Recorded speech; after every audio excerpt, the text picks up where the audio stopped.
ఓం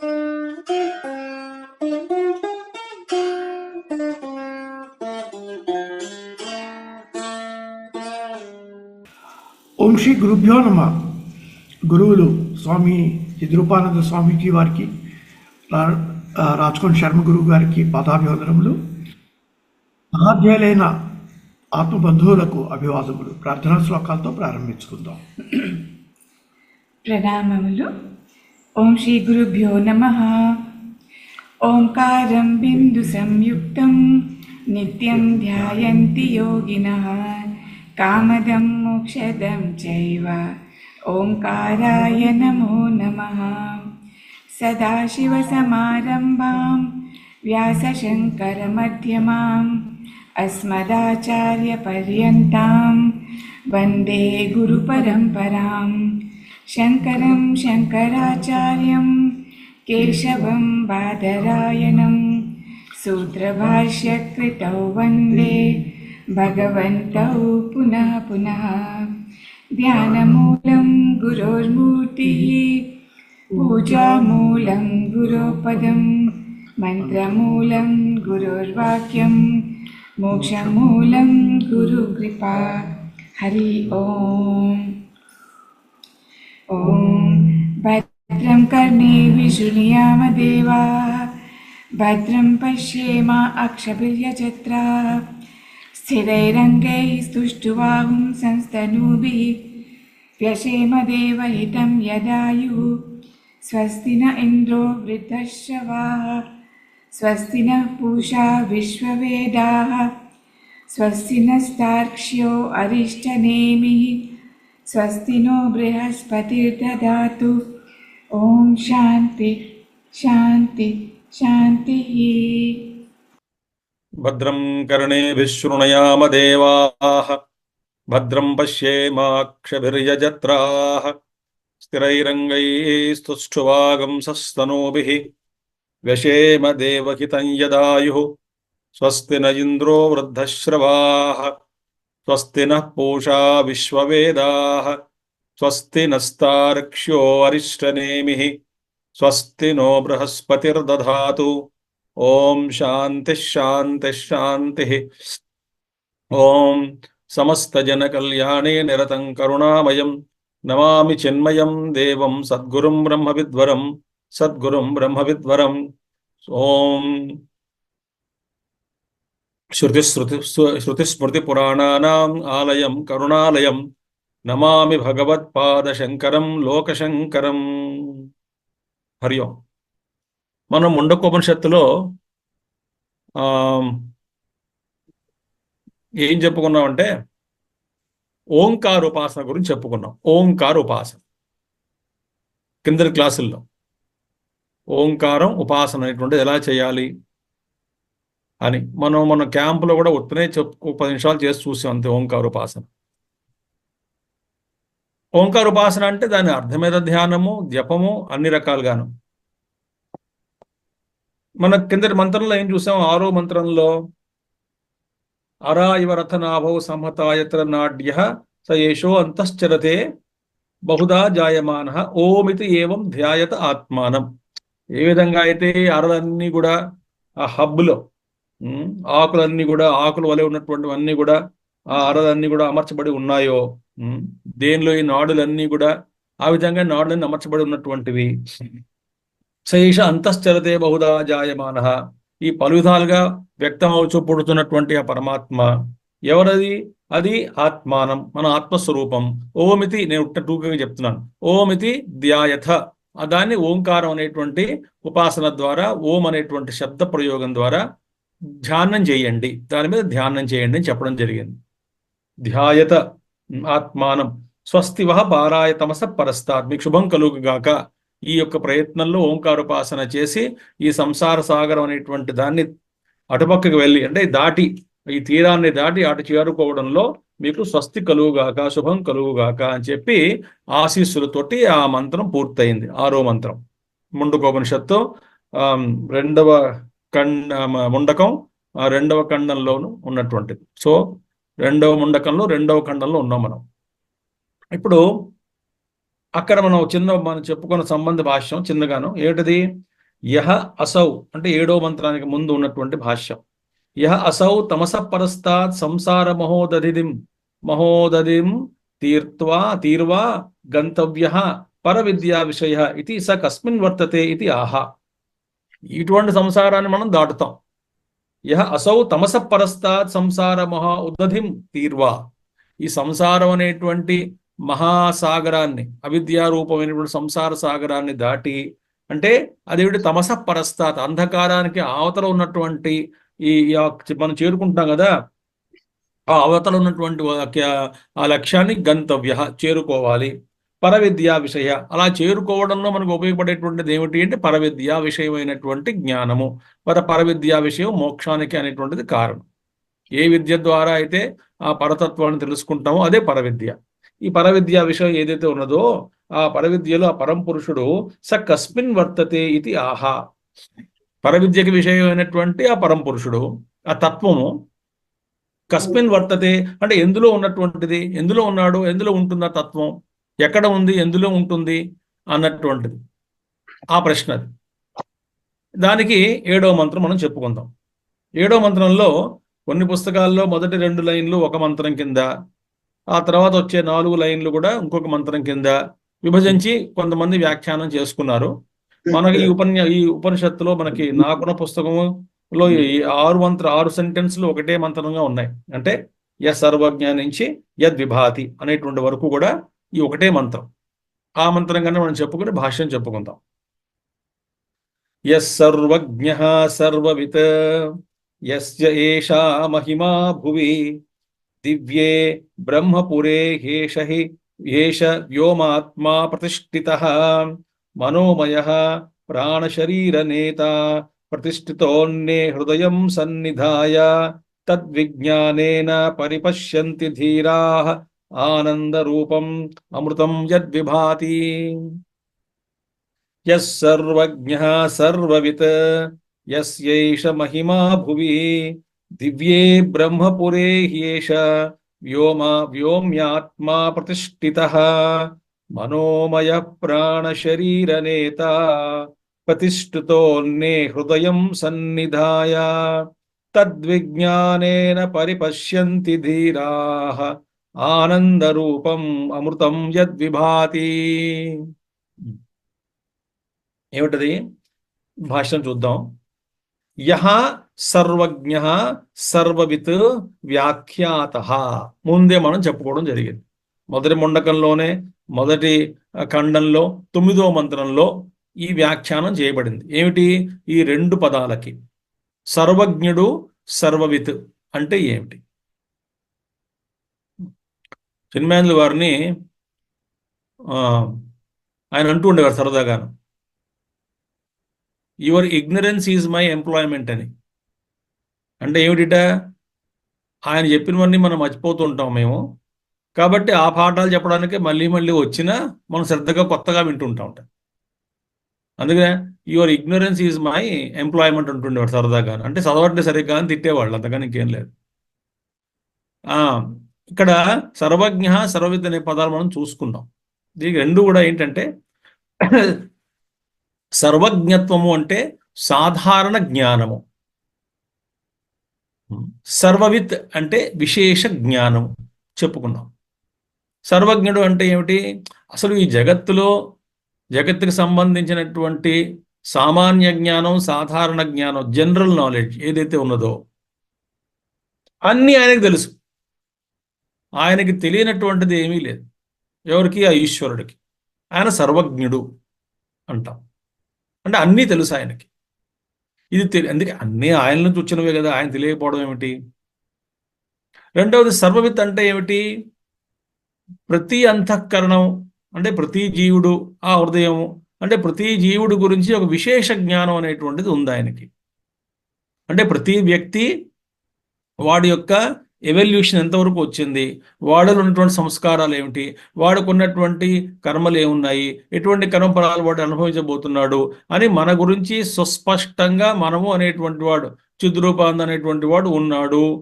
వాడి అస్తిత్వం ఇలా ఉన్నది, వాడి వాసనలు ఇలా ఉన్నాయి, వాడి కర్మ ఇలా ఉన్నది అని క్షుణ్ణంగా ఈశ్వరుడికి అన్ని తెలుసు, మన గురించి కూడా, అందరి గురించి ప్రత్యేకించి.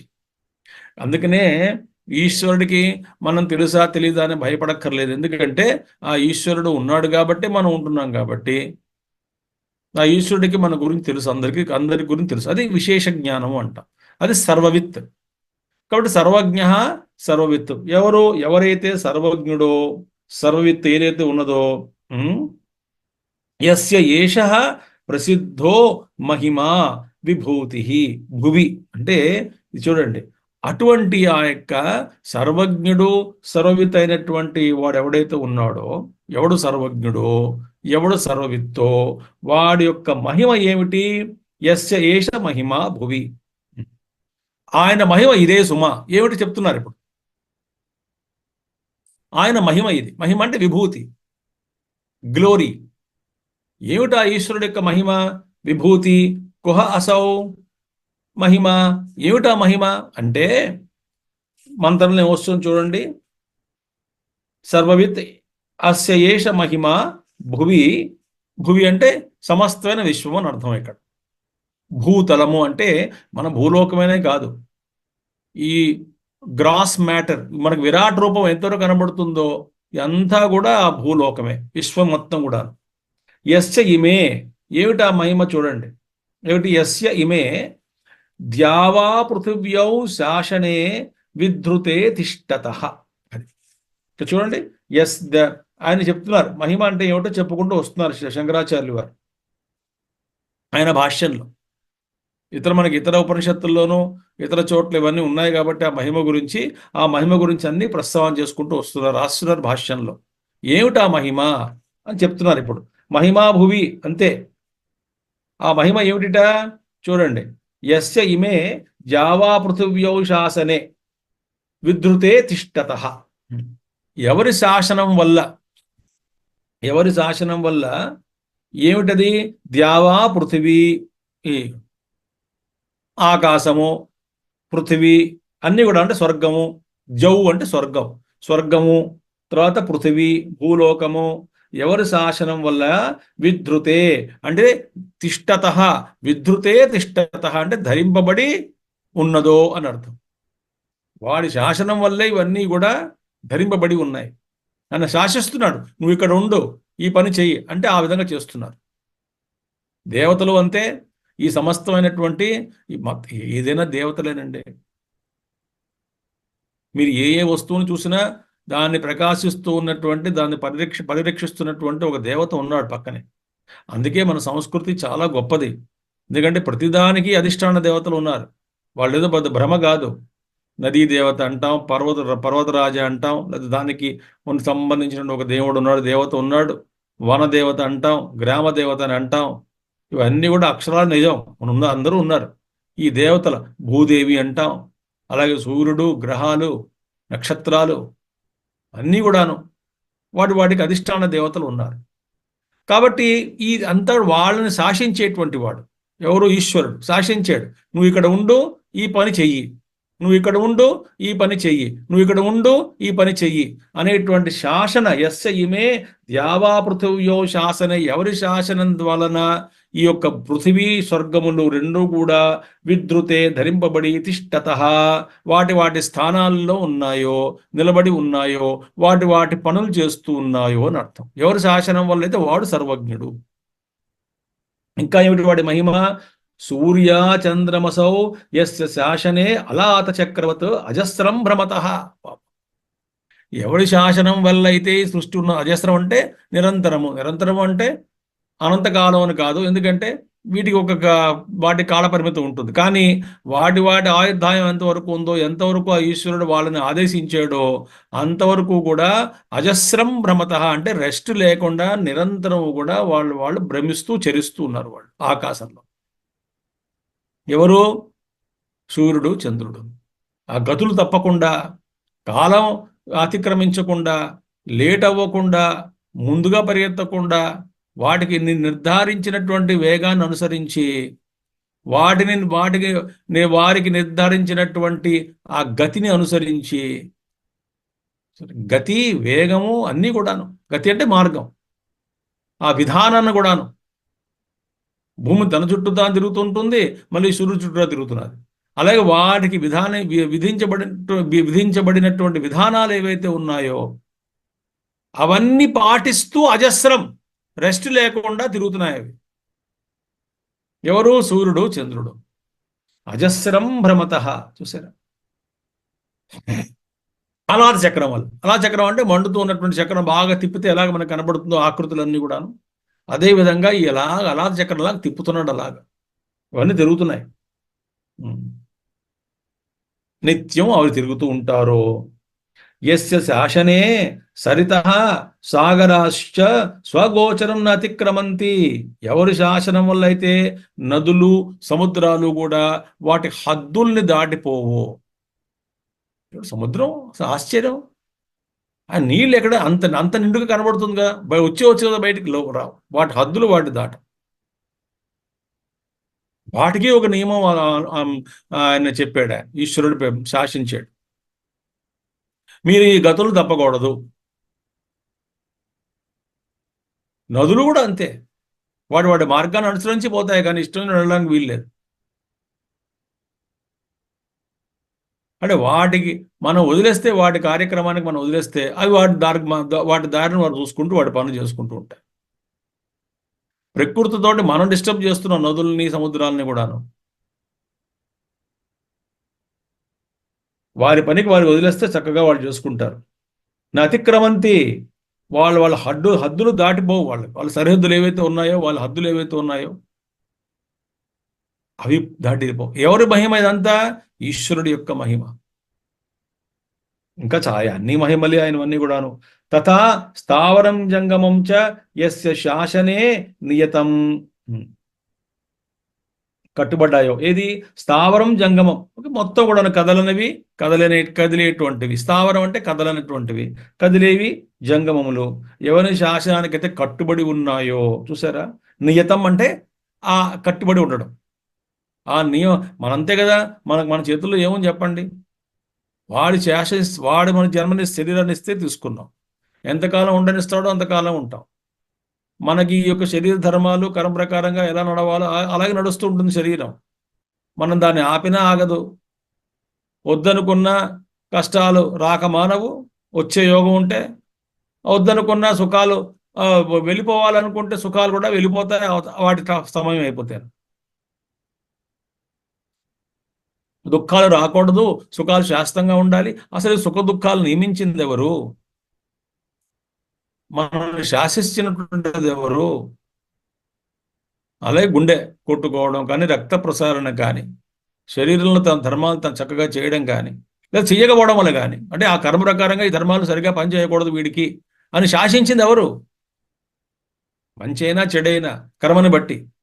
కాబట్టి స్థావర జంగమములు కూడా వాటికే కట్టుబడి ఉన్నాయి, ఆయన శాసనానికే కట్టుబడి ఉన్నాయో. తథాచ ఋతవః అయనే అబ్దాశ్చ యస్య శాసనం న అతిక్రమంతి. అలాగే ఋతువులు, సంవత్సరములు, తర్వాత అయనములు, దక్షిణాయనం, ఉత్తరాయణములు, వాటి ధర్మాలు, వాటి చేసేటువంటి పనులు న అతిక్రమంతి. ఎవరు కూడా ఈ శాసనాన్ని ధిక్కరించి బయటికి వెళ్ళలేవు. అన్ని కూడా వాటికి నియమించినటువంటి ఆ కళలోనే ఉంటాయి, ఆ ధర్మాలనే ఉంటాయి. అందుకే ప్రకృతి అందుకే ఒక మహానుభావుడు అన్నాడు, దిస్ ఈజ్ ఎ గురుదేవ్ అంటుండేవారు చిన్మయానంద వారు, this is a cosmos and not a chaos అని. ఏదో గందరగోళంగా గజిబిజిగా ఉన్నటువంటి వ్యవస్థ కాదు ఇదంతా కూడా. ఒక ఆర్డర్ ఉంది, ఒక నియమం ఉంది. ఆ నియమాన్ని శాసించినటువంటి వాడు ఈశ్వరుడు. ఆ శాసనానికి ఎవరు ధిక్కరించలేరు. ఆ శాసనాన్ని అందరూ కట్టుబడి ఉన్నటువంటి వాళ్ళే ఆ శాసనానికి. అది చెప్తున్నారు. తథా కర్తారః కర్మాణి ఫలం చయత్ శాసనాత్ స్వం స్వం కాలం నతివర్తంతే స ఏష మహిమ. ఎవరు? అలాగే కర్త అంటే కర్త చేసేటువంటి వాడు. కర్త వేద కర్మలు చేసేటువంటి వాడు. కర్తారః కర్మాణి, వేద కర్మలు చేసేటువంటి వాడు కర్త. వాడు చేసేటువంటి కర్మలు, జాగ్రత్తగా వినండి, కర్మలు, ఫలం, ఆ కర్మల ద్వారా వచ్చేటువంటి ఫలితం. అసలు ఈ కర్మకి, ఈ విధంగా చేసినటువంటి కర్మకి ఈ ఫలం వస్తుంది అని శాసించి నిర్ధారణ చేసి శాసిస్తాడు ఎవరు? ఈశ్వరుడు. ఏమని? ఏ కర్మ అయితే ఏ కర్త ద్వారా చేయబడిందో ఆ ఫలితం ఏదైతే వచ్చిందో ఆ ఫలితం ఆ కర్తకే వెళ్ళాలి, కానీ మరొకరికి చెందకూడదు. ఇంతమంది కోట్లేమిటి అసలు, ఎన్నో అసంఖ్యాకంగా ఉన్నటువంటి జీవుల కర్మలు. ఇంకా విచిత్రం చూడండి, ఎంత విచిత్రం ఏంటంటే మన పెద్ద పెద్ద మనం యాక్సిడెంట్స్లో కానీ, లేకపోతే సునామీల్లో కానీ, భూకంపాల్లో కానీ చూస్తాం. అందరూ పోతారు కానీ ఒక పిల్లవాడు బతుకుంటాడు, ఏదో ఒకడు బతికిపోతాడు. వాడికి అసలు ఇంత పెసరు కూడా ఏం కాదు వాడికి. పక్కన ఉన్నవాడు, ఇటుపక్క ఉన్నవాడు చచ్చిపోయాడు, ఇటుపక్క ఉన్నవాడు నలిగిపోయాడు, వీడేమిటో రక్షించబడ్డాడు. ఏమిటో శాసనం? త్రుటిలో అంటాం, కానీ వీడిని మటు కాపాడాడు ఈశ్వరుడు. వీడి కర్మ ఇంకా ఉంది కాబట్టి భూమి మీద. మనం తెలుగు భాష నోకలు చెల్లలేదు కాబట్టి అంటాం. వాడిని కాపాడింది ఎవరు? చాలా ఆశ్చర్యంగా ఉంటుంది, చాలా ఆశ్చర్యంగా ఉంటాయి. మన 2004 సునామీలో వచ్చిన 3-4 వచ్చిన సునామీలో ఒక అమ్మాయి మూడు చిన్న పిల్ల, 10 ఏళ్ళు 11 ఏళ్ళు 9 ఏళ్ళ పిల్ల, ఏదో ఆ సముద్రం మీద నీళ్లు బాగా వచ్చాయి. ఒక పెద్ద అంటే అది తేలుతున్నటువంటి పెద్ద వృక్షపు మాను ఉంటుంది, మాను అది పెద్ద చెట్టు యొక్క మాను, అది తేలుతున్నారు. దానిలో ఒక కొమ్మ ఉంది, ఇలా ఇలా ఒకటి, దాని ఒక కొమ్మ, దాని నించుని ఆ కొమ్మను గట్టిగా పట్టుకుని, అదొక భాగం, ఒక బ్రాంచ్. ఆ కొమ్మని బాగా గట్టిగా ఉన్న కొమ్మని గట్టిగా పట్టుకుని ఈ ధీమే నించుని 3 రాత్రులు అలాగా తేలుతూ సముద్రం మీద ఉంటే, ఆ తర్వాత తగ్గిన తర్వాత ఎవరో వెళ్ళి చూసి కాపాడు తీసుకొచ్చారు ఆ అమ్మాయి. అంటే ఎంతమంది మరణించారు కానీ ఆవిడకి, ఆ అమ్మాయిని మటు రక్షించాడు. ఎవడు శాసనం అది? అంటే అంత కర్మ ఫలం అంత చాలా పెర్ఫెక్ట్గా ఆపరేట్ అవుతుంది. అంటే ఎవడి ఫలం స్వంస్వం. అక్కడ అర్థం ఏంటి? ఎవడోడికి ఏ కర్తకి ఏ ఫలం వెళ్ళాలో, ఏ సమయంలో వెళ్ళాలో అది కూడా చెప్తున్నారు చూడండి. కాలం. అందుకే మనం చేసిన పుణ్యాలు చాలా ఉన్నాయి కదండి, ఫలితాలు ఇంకా రాలేదంటే ఆ వచ్చేటువంటి కాలం ఆయన నిర్ణయిస్తాడు. మనం అనుకుంటుంటాం కదా, చాలా దుర్మార్గుడు అండి కానీ సుఖంగా ఉన్నాడు, ఇంత అవినీతిగా ఉన్నాడు, బాగా డబ్బులు దొబ్బుతున్నాడు, లంచగొంటతనం ఎక్కువ ఉంది, అయినా వాడు సుఖంగా ఉన్నాడు, మరి వాడు ఇన్ని పాపాలు చేశాడు, ఆ ఫలితం ఎప్పుడు అనుభవిస్తాడో అంటే ఈశ్వరుడు నిర్ణయిస్తాడు, మనం కాదుగా నిర్ణయించేది. వాడు ఇంతకుముందు చేసినటువంటి పుణ్యఫలం వేరేగా ఉంది కాబట్టి ఆ పుణ్యఫలాన్ని ఇప్పుడు అనుభవిస్తున్నాడు. ఆ పుణ్యఫలం ఇప్పుడు అనుభవిస్తున్నాడు. మరి ఇప్పుడు చేస్తున్నటువంటి వర్తమాన కర్మ, పాపకర్మ, ఈ పాపకర్మలన్నీ కూడా వస్తాయి, ఎప్పుడప్పుడు వస్తాయి. అందుకని కర్తారః కర్మాణి ఫలం చ యత్ శాసనాత్ స్వం కాలం నతివర్తన. ఆయన శాసనం వల్ల వాటి కాలాన్ని ఎవరు అంటేది దాటలేరు. నా అతివర్తంతే, దాటి వెళ్ళలేరు. ఆ ఫలం ఎప్పటివాళ్ళు అప్పుడే వస్తుంది. ఇదేమిటండి ఇంత అశుభ ఫలం, శుభ కార్యక్రమం పెట్టుకున్నాం ఇప్పుడే జరగాల అంటే అంతే.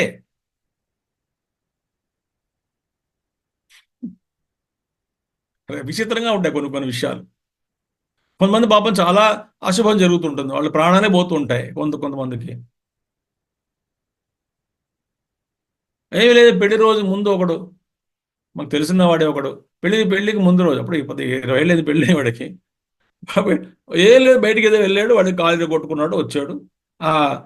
మొన్న 2 రోజుల తర్వాత పెళ్లి, పెద్ద పట్టి కడుక్కున్నాడు, అలా కుర్చీలు వేసుకుని కుర్చీలో కూర్చొని పెళ్లి వాడికి. ఏమిటి సరదాగా తిరుగుతాం అనుకున్నవాడు వాడు పెద్ద కట్టు కట్టి వాడికి ఏదో పెళ్లి చేసి మొత్తానికి 3 నెలలు పట్టింది తగ్గడ. ఏ విచిత్రంగా ఈ కర్మలు ఎప్పుడెప్పుడు ఏమొస్తాయో, ఎప్పుడు ఏ పని అని ఎవరు శాసనం అని అడుగుతున్నాం అంటే ఆ ఈశ్వరుడు శాసనం. సయేష మహిమ, అది ఆయన మహిమ. ఏ మహిమ ఏమిటి? ఆయన శాసనాన్ని ఎవరు ఉల్లంఘించలేరు. ఆయన శాసనాన్ని బట్టి అనేవి జరుగుతున్నాయి. ఆయన శాసించాడు కాబట్టి ఇప్పుడు ఈ వర్తమానంలో ఈ క్లాస్ జరుగుతున్నది. ఆయన శాసించకపోతే జరగదు క్లాస్. ఆయన శాసించారు కాబట్టి మీరందరూ వింటున్నారు. ఈ క్షణంలో ఆన్లైన్లో డైరెక్ట్గా వింటున్నామంటే ఏమిటి? అది ఆయన శాసనం కాబట్టి వినగలుగుతున్నాం. మనం అనుకుంటాం మనం స్వతంత్రులం అని. కాదు కాదు కాదు కాదు కాదు, స్వతంత్రులు మనం కాదు కదా. భ్రమ మన స్వతంత్రంలో మన ఇష్టం వచ్చినట్టు చేసుకుంటాం, మనం అనుకున్నాను చేశాను చాలా ఆలోచించాలి ఇవన్నీ కూడా మనం. అందుచేత సయేష మహిమ, ఆయన ఇది ఇవన్నీ ఆయన మహిమలు. ఎక్కడ? భువి లోకే. భువి లోకే అంటే మొత్తం విశ్వం. ఈ విశ్వం అంతా కూడా ఆయన భువం. ఈ భువనంలో భవనం ఈ విశ్వం అనేటువంటి భవనం, అందులో ఏం జరుగుతున్నప్పటికీ కూడా ఆయన శాసనమే. ఇదే కాదు, లోకాలు కూడాను. లోకాలు కూడా.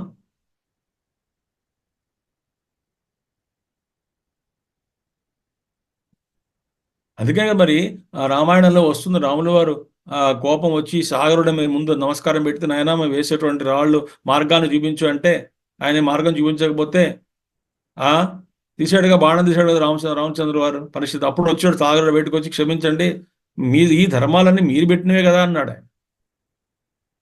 ఉపాయం చెప్తాను, మరి ఈ విధంగా నన్ను వ్యవహరించండి అంటే కష్టం కదా అన్నాడు ఒకప్పుడు. కానీ కొన్ని విషయాల్లో మనం చూసాం, ఆయన శాసనం వల్ల, ఈశ్వరుడి శాసనం వల్ల, అంటే ఈశ్వరుడు అవతారం వచ్చి కృష్ణుడు గాను రాముడు గాను ఆయన శాసనం చేస్తే అవన్నీ కూడా తాత్కాలికంగా ఆయన శాసనానికి అప్పుడు చచ్చినట్టు ఆ శాసనాన్ని ఒప్పుకున్నాయి. మరి కృష్ణుడు దాటినప్పుడు యమున దాటాడు కదా తండ్రి వసుదేవుడు, మరి మార్గాన్ని ఇవ్వలేదా? అంటే ఏదైనా ఆయన శాసనం ఉండాలి అక్కడ. ఎక్సెప్షన్స్ కూడా ఆయన శాసనమే. అంటే లోక కళ్యాణం కోసం కొన్ని నియమాలు పర్సనల్గా ఆయన శాసనాలు ఆయన రద్దు చేసుకుని లోక కళ్యాణం కోసం ఆయన చేస్తూ ఉంటాడు. కాబట్టి భువి లోకే యస్య స ఏష సర్వజ్ఞ ఏవం మహిమ సహ ఏష సర్వజ్ఞ. ఇలాంటి ఏంటది లక్షణాలు, ఇలాంటి మహిమతో ఉన్నటువంటి వాడు ఈ సర్వజ్ఞుడైనటువంటి ఈశ్వరుడు, సర్వజ్ఞుడు. ఏవం మహిమాదేవ, ఇలాంటి మహిమ గల ఉన్నటువంటి ఆ పరమేశ్వరుడు దేవ అంటే దేవుడు, జ్యోతనాథ్ దేవ ప్రకాశస్వరూపుడు, ఇలాంటి మహిమ ఉన్నటువంటి వాడు. ఏం మంత్రంలో మనం సర్వజ్ఞ సర్వవిత్ యస్య ఏషా మహిమా భువి, అది ఆయన మహిమ. ఇదంతా కూడా ఏమిటి మహిమ అని చెప్పుకుంటూ వస్తున్నారు శంకరాచార్యులు వారు. ఆ మహిమ ఇదంతా కూడా మహిమే. ఏమిటా మహిమ? ఏవం మహిమాదేవ, ఈ మహిమ చెప్పిన తర్వాత ఇలాంటి మహిమ గల ఉన్నటువంటి ఆ పరమాత్మ దివ్యే జ్యోతనవతి సర్వబౌద్ధౌ ప్రత్యయకృత జ్యోతనే బ్రహ్మపురే బ్రహ్మణ అత్ర చైతన్యస్వరూపేణ నిత్య అభివ్యక్తత్వాత్ బ్రహ్మణ పురం హృదయ పుండరీకం తస్మిన్ వ్యోమ్ని ఆకాశే ప్రతిష్ఠిత ఇవ ఉపలభ్యతే నహి ఆకాశవత్ సర్వగతస్య గతి ఆగతి ప్రతిష్టావా అన్యథా సంభవతి. ఇప్పుడు కొంచెం మనం నెమ్మదిగా కొంచెం చదువుకోవాలి. ఏమిటది? అలాంటి మహిమ గల ఉన్నటువంటి దేవుడు ఎక్కడున్నాడు? ఇప్పుడు ముందు ప్రశ్న ఏమిటి? ఎక్కడున్నాడు కదా మనం మొదలుపెట్టాం ముందు సంబంధ భాష్యంలో. అలాంటి సర్వవ్యాపకుడైనటువంటి ఆ పరమాత్మ ఎందులో ఉన్నాడు అని చెప్పుకున్నాం. ఎందులో ఉన్నాడు అంటే సర్వజ్ఞుడే. మనం గుర్తుపట్టేది ఎక్కడ? ఆయన సర్వజ్ఞుడే.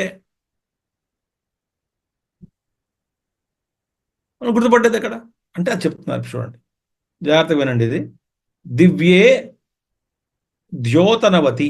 దివ్యం అంటే ఏమిటి? బాగా ప్రకాశిస్తున్న జ్యోతనవతి. దివ్యే జ్యోతనవతి అంటే అలాంటి ఈ మహిమగలైనటువంటి పరమాత్మ దివ్యమైనటువంటి ప్రకాశ స్వరూపమైన జ్యోతనవతి ఎక్కడ? సర్వబౌద్ధ ప్రత్యయకృత జ్యోతనే. ఇప్పుడు జాగ్రత్తగా వినండి. హృదయంలో. అసలు ఇక్కడ ఎక్కడున్నట్ట పరమాత్మ అంటే హృదయంలో ఉన్నాడు. హృదయం అనేటువంటిది కొంతమంది ఏమంటారు, హృదయం అంటే ఏమిటి? మనసే అర్థం. మనస్సు బుద్ధి రెండు ఒకటే, వృత్యాత్మకం కాబట్టి మనస్సులో హృదయం అంటే హృదయం ఈజ్ ఈక్వల్ టు మనస్సు. మొట్టమొదటి తీసుకుందాం, హృదయం ఈజ్ ఈక్వల్ టు మనస్సు. దాన్నే బుద్ధి అని చెప్పుకుంటాం. లేదా కొంతమంది ఏమనుకుంటాం వ్యాఖ్యానంలో, హృదయంలో మన ఈ హృదయంలో మనసు ఉన్నది. అంటే ఈ మాంసపిండమైనటువంటి హృదయం స్థలం ఏదైతే ఉందో అందులో ఉన్నటువంటిది మనసు.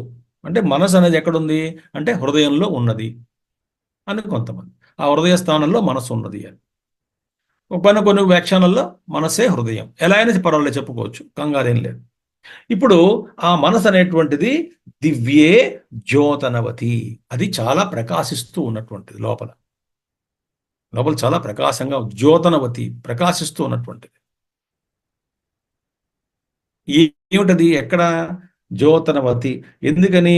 సర్వ బౌద్ధ అంటే బుద్ధికి సంబంధించినటువంటివి, అంటే బుద్ధిలో ఉన్నటువంటివి. సర్వ బౌద్ధ, బౌద్ధ అంటే బుద్ధిలో ఉన్నటువంటివి, బుద్ధికి సంబంధించినటువంటివి అని అర్థం. ప్రత్యయకృత ద్యోతనే. ఇప్పుడు ఏమిటవుతున్నది? ప్రత్యయకృత సర్వబౌద్ధ ప్రత్యయకృత ద్యోతనే. ఈ మనసులో ఏమున్నాయి? చాలా వృత్తులు ఉన్నాయి. మనసులో ఏముంటుంది? థాట్స్ ఉన్నాయి. వృత్తి అంటే థాట్స్. ఇప్పుడు if you can imagine wonderful it is.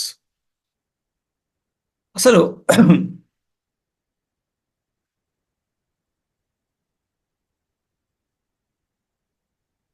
ఒక్కొక్క థాట్ అనేటువంటిది రెండు ఉంటాయి పదార్థాలు వృత్తిలో. ఒకటి చైతన్య భాగం, ఒకటి జడ భాగం. కొంచెం థాట్ అంటే కూడా చెప్పుకుందాం. చైతన్య భాగం, జడ భాగం.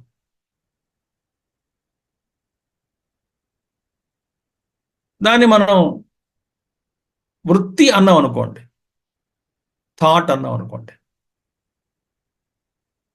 థాట్ అంటే మనకి ఏంటొస్తుంది? థాట్ ఆఫ్ వాట్ అని వస్తుంది కదా.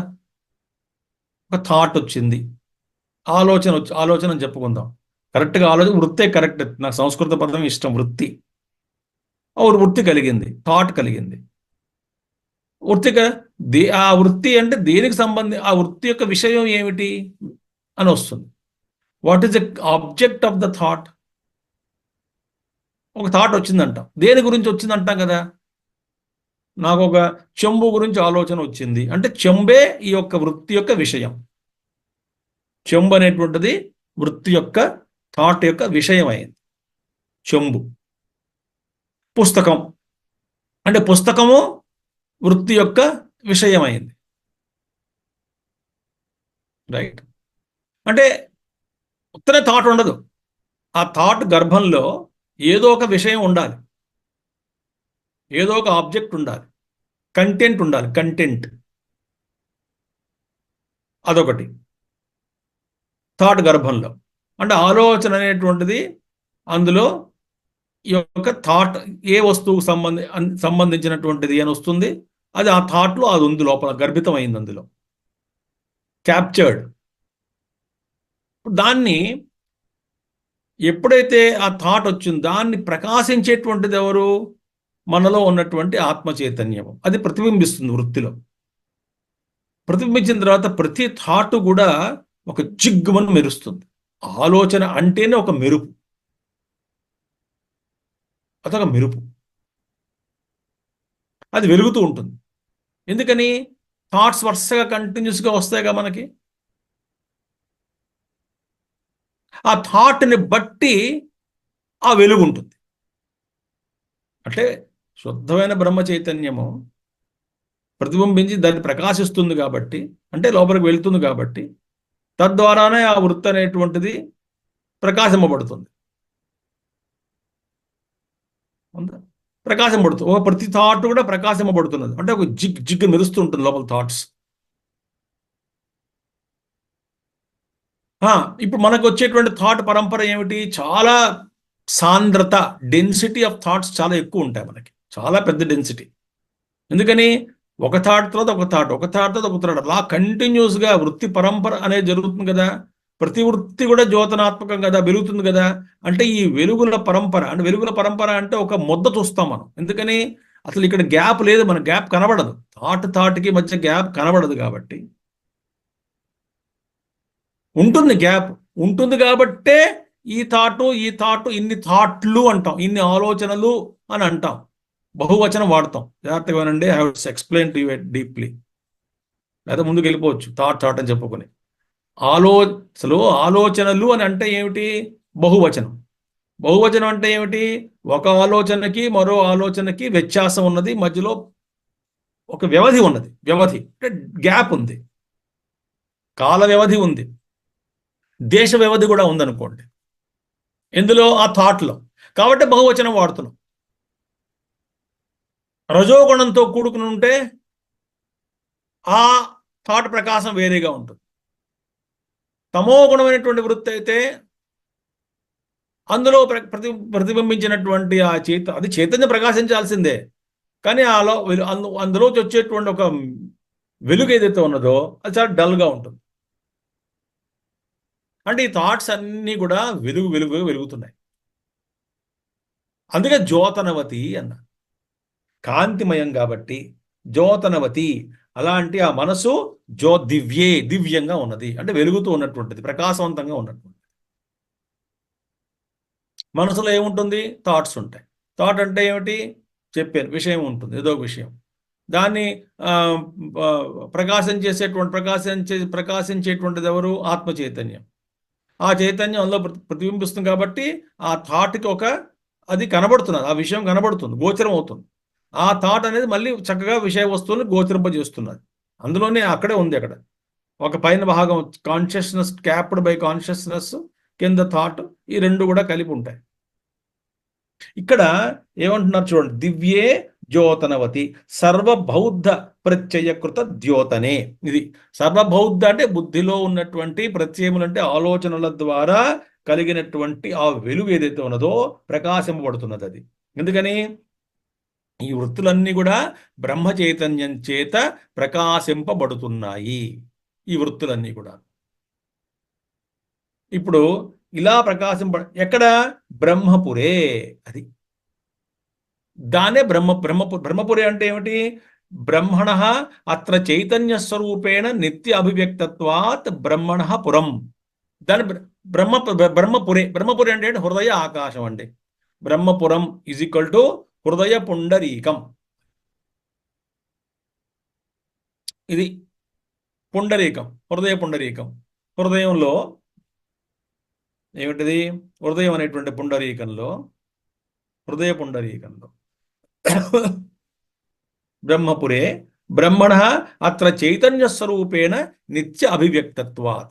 ఈ హృదయం అనేటువంటి దాంట్లో ఈ బ్రహ్మస్వరూపం, బ్రహ్మ చైతన్యము నిత్యము ప్రకాశిస్తూ ఉన్నటువంటిది. అందులో మార్పులు చేర్పులు కానీ, ఎగుడు దిగుడులు కానీ, ఎక్కువగా అవడం కానీ, తక్కువగా అవడం కానీ ఏం లేదు. నిత్యం అభివ్యక్తత్వాత్, నిత్యం కూడా అది ఉన్నది. ఆ నిత్యం కూడా అది వెలుగుతూ ఉన్నటువంటిది కాబట్టి బ్రహ్మణపురే.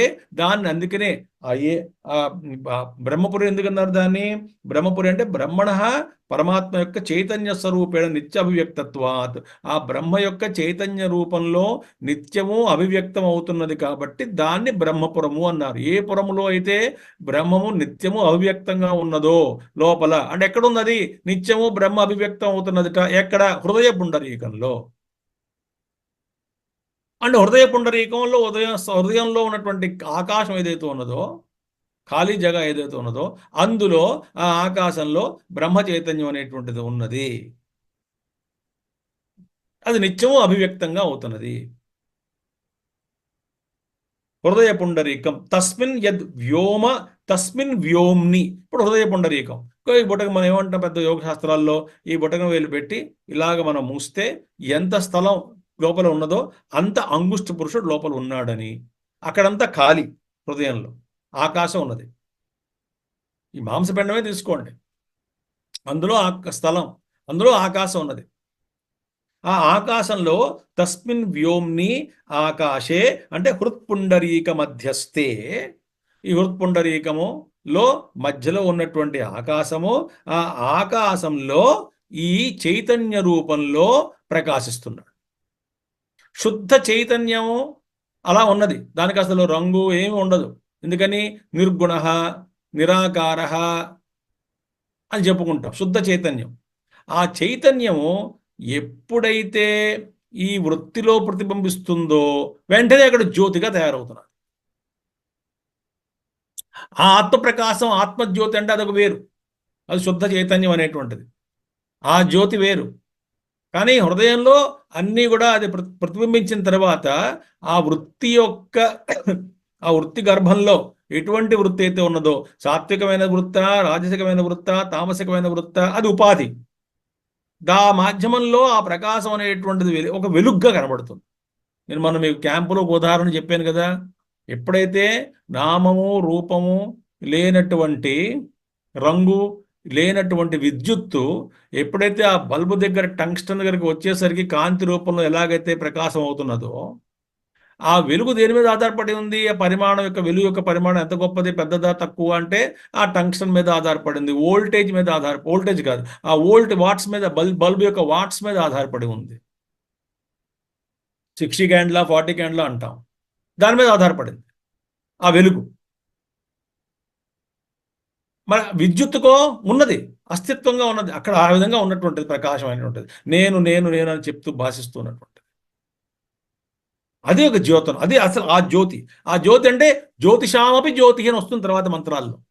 అది అన్ని జ్యోతులకే జ్యోతి అది, ఎందుకంటే అది లేకపోతే ఏమి వెలగవు. తర్వాత మంత్రాల్లో వస్తాయి అవన్నీ కూడా. హృత్పుండరీక మధ్యస్థే ప్రతిష్ఠిత ఇవ అంటే ఇప్పుడు సర్వవ్యాపి అయినటువంటి ఈశ్వరుడు హృదయంలో ఉండడం ఏంటండి? సో దేశము కాలము అన్నిటికీ అతీతంగా ఉన్నటువంటి వాడు అంటే ఏమిటి? సర్వకాల సర్వదేశ సర్వ అవస్థల యందు ఉన్నటువంటి వాడు, దేశకాల అవస్థల యందు ఉన్నటువంటి వాడు, ఆ శుద్ధ చైతన్యం అనేటువంటిది హృదయంలో ఉన్నాడని చెప్పడం ఏమిటి? సర్వాంతర్యామి కదా, హృదయంలో ఉన్నాడని చెప్పడం ఏమిటి? అంటే ఇవ ప్రతిష్ఠిత, ఇవ ప్రతిష్ఠించబడినట్టుగా. సరే, ఉపలభ్యతే అంటే ఏమిటి? అక్కడ ఉపలబ్ధి స్థానము. అంటే బ్రహ్మతత్వాన్ని, సర్వాంతర్యామిగా ఉన్నటువంటి బ్రహ్మతత్వము ఎక్కడ నేను అనుభవించగలను, ఎక్కడ దాన్ని రియలైజ్ చేయగలను, ఎక్కడ నేను దాన్ని అనుభూతి చెందగలను అంటే మన హృదయంలోనే. మన హృదయంలోనే దాని అనుభవాన్ని మనం పొందాలి. ఇది ఉపలబ్ధి స్థానము. ఎక్కడా లేడు పరమాత్మ. తెలుసుకుంటే మనందరం మన హృదయాల్లోనే తెలుసుకోవాలి.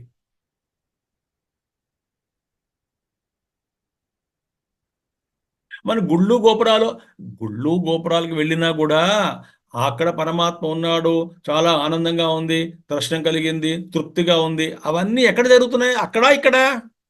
ఇక్కడే జరుగుతున్నాయి మీకు అన్నీ కూడా. అక్కడేం లేదు మళ్ళీ. అది ఆలంబనము అని చెప్తాం. ప్రతీకోపాసన, సంపద ఉపాసనలు వస్తాయి. ఇవన్నీ ఆలంబనము. అంటే ఏమిటి? అసలు నన్ను నేను తెలుసుకోవడానికి ఆ గుళ్ళోకి వెళ్తే నాకు శాంతి కలుగుతుంది. శాంతి లోపల ఉన్నది, కానీ దాన్ని గ్రహించడానికి నేను గుడికి వెళ్ళడమో, లేకపోతే ఒక ప్రశాంతమైనటువంటి వాతావరణానికి వెళ్ళడమో, ఏదో గురువుగారి దగ్గరికి వెళ్ళి సమక్షంలో కూర్చుంటే ఆ గురువు అద్దంలా ఉంటాడు, శుద్ధమే కాబట్టి. అందులో నా స్వరూపాన్ని తెలుసుకోగలుగుతాను కాబట్టి ఆయన దగ్గర కూర్చుంటే శాంతిగా ఉందండి అంటే అర్థం ఏమిటి? అక్కడ మన శాంతిని ఎక్కడ అనుభవిస్తున్నాం? మనలో అనుభవిస్తున్నాం. మీరు గుడికి వెళ్ళినా, ఏం శాంతి పొందినా, ఏ ఆనందాన్ని పొందినా అనుభవించేటువంటిది అన్నీ కూడా హృదయ స్థానమే. మరి గుడికి ఎందుకు వెళ్ళడం అంటే ఇక్కడ నాకు హృదయంలో నేను తెలుసుకునేటువంటి శక్తిని ఇంకా నేను పొందలేదు కాబట్టి, నాకు సపోర్టు, ఆలంబనం కావాలి కాబట్టి, దేశము కాలము వాతావరణం ఇలాంటివన్నీ కూడా నాకు కావాలి కాబట్టి, నేను ఏదో సత్సంగానికి వెళ్ళడమో, మహాత్ముని కలవడమో, లేకపోతే గుళ్ళు గోపురాలు తిరగడమో, పుణ్యక్షేత్రాలు తిరగడమో, ఇవన్నీ కూడా ఎందుకంటే ఆ యొక్క ఆనందాన్ని మనసులో పొందడానికి, హృదయంలో పొందడానికి. ఇవన్నీ అవసరమా అంటే అవసరం. మరి ఎవరికి అని ప్రశ్న వస్తుంది. మరి రమణ మహర్షి లాంటి వాళ్ళకి ఇవన్నీ అనవసరం. మా గురుదేవులు తపోవన్ మహారాజుకి ఇవన్నీ అనవసరం. ఉత్తరకాశీలో కూర్చున్నా ఎప్పుడు దిగలేదు కిందకి అసలు. ఉత్తరే ఋషికేశ్ వచ్చేవారు, శివానంద వారిని కలవడానికి ఎప్పుడప్పుడు స్వామి శివానంద వారిని కలిసి పైకి వెళ్ళిపోయారు. ఋషికేశ్ కింద దిగి రాలేదు ఇప్పుడు కూడా. వెళ్తే ఉత్తరకాశీ, గంగోత్రి, అది హిమాలయాలు. ఎప్పుడు మళ్ళీ దేశం తిరగడానికి రాలేదు. అటు ఋషికేశ్ దాటి రాలేదు, యువతల పక్క రాలేదు ఆయన జీవితం. అంటే ఆ ఎవరికి అని వస్తుంది ఇవన్నీ కూడా. కాబట్టి అటువంటి తస్మిన్ వ్యోమ్ని ఆకాశే హృత్పుండరీక మధ్యస్థే ప్రతిష్ఠిత ఇవ ఉపలభ్యతే, ఉన్నట్టుగా కనబడుతున్నది. అంటే ఏమిటి? అక్కడ మనకి ఉపలబ్ధి స్థానము, గ్రహించేటువంటి స్థానం ఏమిటి? హృదయము. మన హృదయంలోనే మనం తెలుసుకోవాలి, అది ప్రశ్న, అది అక్కడ సూచన. నహి ఆకాశవత్ సర్వగతస్య గతి ఆగతి ప్రతిష్టావా అన్యథా సంభవతి. అసలు ఆకాశం వలె సర్వవ్యాపిగా సర్వవ్యాప్తమైనటువంటి ఆ పరమాత్మ తత్వం ఏదైతే ఉన్నదో, అది ఆకాశవత్ సర్వగతస్య, సర్వము వ్యాపించినటువంటి వాడు, వాడికి గతి ఆగతి, పోవడం రావడం ఇలాంటివి ఏం లేవు కదా. ఎందుకని? అనుచోట్ల వాడున్నాడు. ఇప్పుడు నేను ఇక్కడి నుంచి వేరే గదిలోకి వెళ్ళగలను. ఎందుకని? ఎందుకంటే నేను ఇక్కడ ఉన్నాను, అక్కడ లేను కాబట్టి. అంటే ఉన్న స్థలం నుంచి లేని స్థలంలోకి నేను కదలగలను. మరి ఈశ్వరుడు వాడు లేని స్థలం లేదు కదా కదలడానికి, ఎక్కడ కదులుతాడు? ఈవినింగ్ వాక్ కూడా చేయలేడు, మార్నింగ్ వాక్ చేయలేడు. పాపం జాలేస్తుంది కదా పాపం ఆయన మీద మనకి. సాయంత్రం నిండి ఉన్నాడు. నేను ఇక్కడ ఉన్నాను, అక్కడ లేను కాబట్టి ఇక్కడి నుంచి అక్కడికి వెళ్ళగలను. అక్కడ ఉన్న ఇక్కడ ఉన్న వాడికి ఎక్కడ కదులుతాడు పాపం? కాబట్టి వాడికి గతి లేదు, ఆగతం లేదు, ప్రతిష్ట లేదు. ఇక్కడ ఉన్నాడు అని చెప్పడం కానీ, స్థిరంగా ఇక్కడే ఉన్నాడు, లేదా వేరేగా ఉన్నాడు, వేరే చోట్ల ఉన్నాడు, ఇలాంటివన్నీ కూడా అందులో సంభవం కానే కాదు. కాబట్టి సర్వవ్యాప్తమైనటువంటి చైతన్యము హృదయ పుండరీకంలో ఉన్నాడు. ఉండి ఏం చేస్తున్నాడు? మనసు అంటే ఈ ఆలోచనలు ఏవైతే జ్యోతనవతి ఏదైతే ఉన్నదో, ఈ ఆలోచనలన్నింటినీ కూడా ప్రకాశింపజేస్తున్నాడు. ఆ ప్రకాశింపజేయడంలో మనసు అంతా కూడా జ్యోతనవతిగా తయారై, అది వెలుగు వెలుగుతున్నది లోపల. ఏ వెలుగు? తెలుస్తున్నటువంటి వెలుగు. విద్యుత్తు నామరూపము లేదు, అది కనబడదు. ఉంటుంది కానీ అనుభవించగలం కానీ చూడలేం. ఇంద్రియాలకు అగోచరం. అంటే మనం స్పర్శగా అనుకుంటాం, స్పర్శ కూడా కాదు కదా అది, ఆ షాక్ వేరు.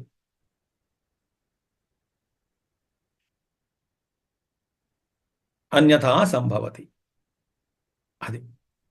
కాబట్టి మనకి అప్పుడు జాగ్రత్త వినండి.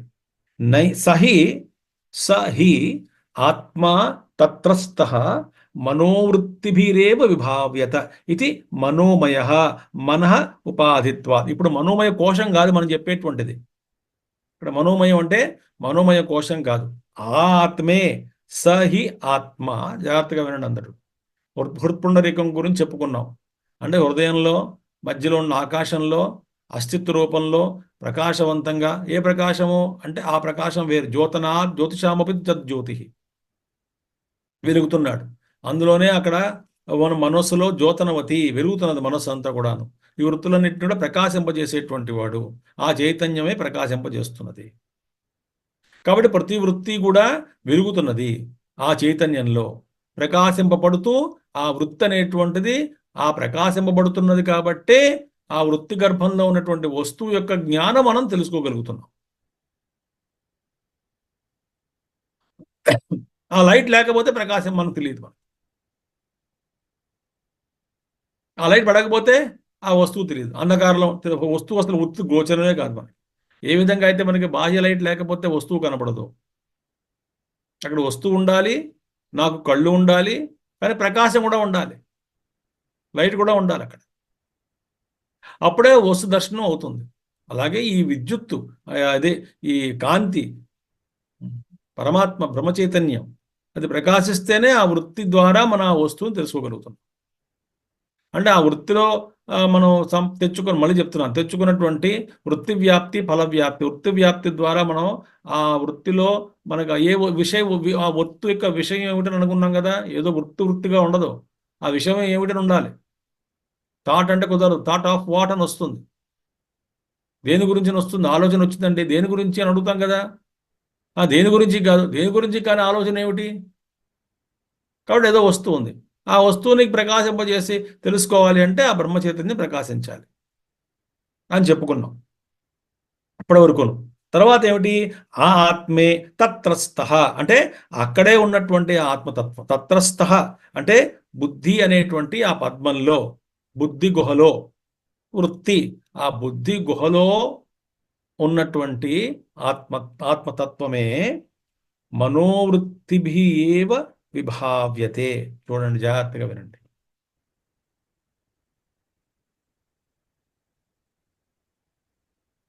మనోవృత్తుల చేతనే తెలియబడుచున్నది ఆత్మతత్వం. మనోవృత్తుల చేతనే తెలియబడుచున్నది. అదేంటండి, మనసు దాన్ని ప్రకాశింపలేదు కదా, దానికి మనస్సుకు అతీతంగా ఉంది కదా. కరెక్టే. మరి మనస్సు ద్వారా, అందుకనే మనసా ఏవ ఇదం ఆప్తవ్యం అని ఒక చోట వస్తుంది మంత్రం ఉపనిషత్తుల్లో. మరో చోట ఏమొస్తుంది? మనసా, మనసు ద్వారా దీన్ని మనం గ్రహించలేము అని కూడా వస్తుంది ఉపనిషత్తుల్లో. అదేంటంటే మరి ఇవన్నీ కూడా కొంచెం కాంట్రడిక్షన్గా ఉన్నాయి. ఒక చోట మనసు ద్వారానే ఆ బ్రహ్మతత్వాన్ని తెలుసుకోవాలని, మరో చోట మనసు అనేటువంటిది దానికి పనికిరాదని అంటాం కదా. అంటే ఎస్, అంటే ఏ మనసు ద్వారా తెలుసుకోవచ్చు అంటే శుద్ధమైన మనసు ద్వారా. శుద్ధమైన మనసు అంటే వృత్తి శుద్ధంగా ఉన్నప్పుడు అందులో ప్రతిబింబించినటువంటి ఆ చైతన్యం ఏదైతే ఉన్నదో సుస్పష్టంగా కనబడుతుంది మనకి. అంటే ఏమిటంటే, జాగ్రత్తగా వినండి, అసలు ఒక వృత్తి యొక్క అస్తిత్వం మనం ఉందనుకోండి. ఇప్పుడు వృత్తిని మనం గమనించాం, ఒక థాట్ ఉన్నది అని తెలుసుకున్నాం. అసలు ఆ థాట్ ఉంది అని తెలియడం అంటే ఏమిటి? దానికి అధిష్టానంగా దాన్ని ప్రకాశిస్తూ ఉన్నటువంటి ఆ చైతన్యం ఉంది కాబట్టే అక్కడ ఆలోచన అనేటువంటిది ప్రకాశింపబడుతున్నది. ఆ వృత్తి అనేటువంటిది ప్రకాశింపబడుతున్నది.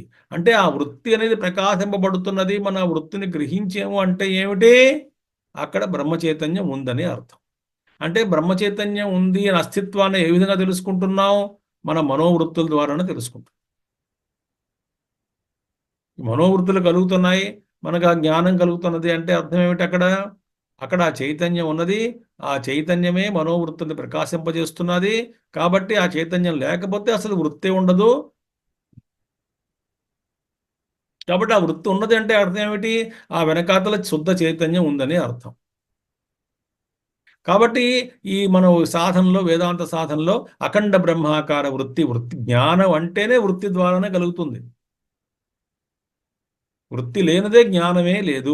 ఏ జ్ఞానమైనా సరే, పరమాత్మ జ్ఞానమైనా సరే, వృత్తి లేనిదే జ్ఞానం కలగదు. కానీ ఈ వృత్తి జ్ఞానం అనేటువంటిది పరమాత్మ విషయంలో ఒక్క క్షణకాలం ఉంటుంది, తర్వాత అది పోతుంది. ఎందుకని? ఆ యొక్క అఖండ బ్రహ్మాకార వృత్తి ఏదైతే ఉన్నదో అది అఖండం. బ్రహ్మ ఆకారము, బ్రహ్మ అంటే ఎవరు? అఖండ వస్తువు. మరి అఖండ వస్తువు యొక్క వృత్తి ఎలా ఉంటుంది? అది కూడా అఖండాకార వృత్తి అయి ఉండాలి.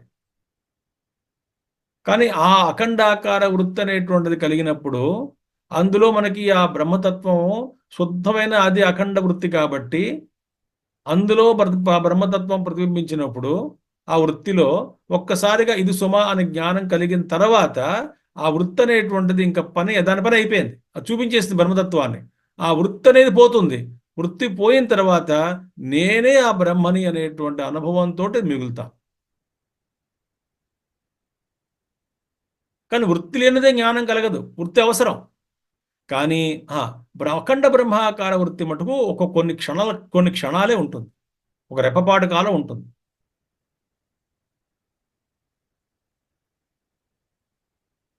అది దీనినే ఆరతి ఇవ్వడం అంటేను. కర్పూరము వెలిగిస్తాం కదా, ఆ కర్పూరం ఏమిటి? దేనికి ప్రతీక? బ్రహ్మాకార వృత్తికి ప్రతీక. ఈ బ్రహ్మాకార వృత్తిని వెలిగించి ఆ వెలుగులో ఆ దేవుణ్ణి చూస్తూ వచ్చినప్పుడు చూసిన తర్వాత ఈ వెలుగు ఇంకా అనవసరం. ఆ విగ్రహం పూర్వకాలంలో గర్భాలయాలు చాలా అంధకారంగా ఉండేవి. ఆ దీపం వెలుగులు ఇప్పటికీ కూడా చక్కగా బాగా మెయింటైన్ చేయాలి. అందులో ట్యూబ్లైట్లు పెట్టి ఫోకస్ పెట్టి పెట్టకూడదు. అది అందుకే దానికి అంతా సైన్స్ ప్రతీక ఇదంతా కూడాను. అక్కడికి వెళ్ళి మనం ఇప్పుడు గుళ్ళలో చూడండి, ఆ వెలిగించి ఆ వెలుగు, ఆ దీపం వెలుగులో మనకు ఆ మొహాన్ని, చేతుల్ని, కిరీటాన్ని చూపిస్తుంటాడు ఆ వెలుగులో. అంటే ఈ ఈ ఈ హారతి వెలుగులో ఆ రూపాన్ని ఒకసారి మనం చూసుకుని మన హృదయంలో పెట్టుకున్న తర్వాత మనం దాని అనుభూతి చెందిన తర్వాత ఇంకా ఈ కాంతి అనవసరం. ఎందుకని నేను నాకు భిన్నంగా ఉన్నటువంటి ఆ యొక్క విగ్రహాన్ని ఆ రూపాన్ని చూసిన తర్వాత అది నా హృదయంలో ఎప్పుడైతే ప్రతిష్ఠింపబడుతుందో ఇంకా అది బయట లేదు కాబట్టి నా లోపలికి వచ్చింది కాబట్టి నా లోపల ఆత్మ చైతన్యం ప్రకాశిస్తున్నది కాబట్టి అది ఎప్పుడు నా దగ్గర ఉంటుంది కాబట్టి ఈ బాహ్యమైనటువంటి వృత్తి రూపంలో ఉన్నటువంటి ఆ వృత్తికి ప్రతీకగా ఉన్నటువంటి కర్పూరం అనేటువంటిది హారతి అనేటువంటిది ఇంకా అనవసరం, దాని పని అయిపోయింది కాబట్టి అదే వెళ్ళిపోతుంది, అది కరిగిపోతుంది. మనం ఏం చేయక్కర్లేదు, అది ఎలా వెలుగుతూ ఉంటుంది. వెలిగిన తర్వాత ఆ పని పూర్తి చేసుకున్న తర్వాత ఆ ఆరతి కర్పూరంలాగా అది కరిగిపోతుంది, అది వెలిగిపోతుంది. ఆ మంట అనేటువంటిది, ఆ దీపం అనేటువంటిది కొండెక్కిస్తుంది, ఆరిపోతుంది అనకూడదు కాబట్టి దాని పని అయిపోయింది. కాబట్టి పరమాత్మ ఉన్నాడు అంటే దాని ప్రతీక ఏమిటి? మనోవృత్తుల ద్వారానే అవి ప్రకాశింపబడుతున్నటువంటిది అని అర్థం. అసలు మనోవృత్తులు ఉన్నాయంటేనే వాడు ఉన్నాడని అర్థం. ఇప్పుడు ఈ ఈ రూమ్లో లైట్ల ఈ వస్తువులని నేను చూస్తున్నాను అంటే ఏమిటి? అక్కడ ప్రకాశం ఉందనేది అర్థం. లైట్ లేదండి, లైట్ ఉందని, లైట్ ఉంది అని చెప్పడానికి నిదర్శనం ఏమిటి చెప్పండి? గదిలో కూర్చున్నాను, సూర్యుడు కనబడట్లేదు. పగలు కూర్చున్నాను, గదిలో కూర్చున్నాను, మామూలుగా తలుపులు తెరుస్తున్న లైట్ వెలుగు వస్తున్నది లోపలికి, సూర్యుడు కనిపించట్లేదు, వెలుగు యొక్క సోర్స్ కనబడటం లేదు. సరే, లైట్ ఉందండి చెప్పడానికి ప్రమాణం ఏంటి? అసలు వస్తువులన్నీ కనబడుతున్నాయి కాబట్టి లైట్ ఉందని అర్థం అక్కడ.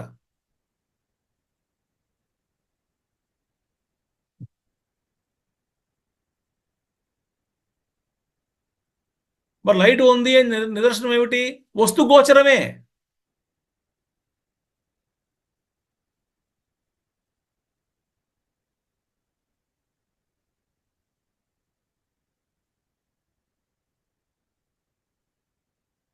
నాలో ఆ థాట్స్ వస్తున్నాయి, ఉన్నాయంటే అర్థం ఏమిటి? అక్కడ ప్రకాశం పడుతున్నాయి కాబట్టి అంటే బ్రహ్మచైతన్యం అని అర్థం అక్కడ.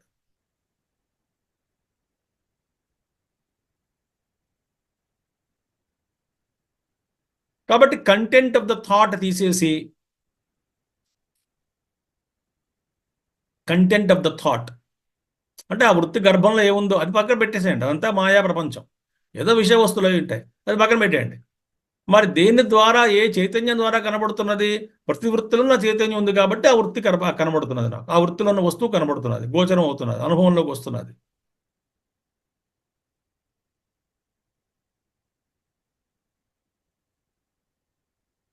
అది మనోమయ, మనోవృత్తిభిరేవ విభావ్యత, మనోవృత్తుల చేత మాత్రమే ఇది తెలియబడుతున్నది.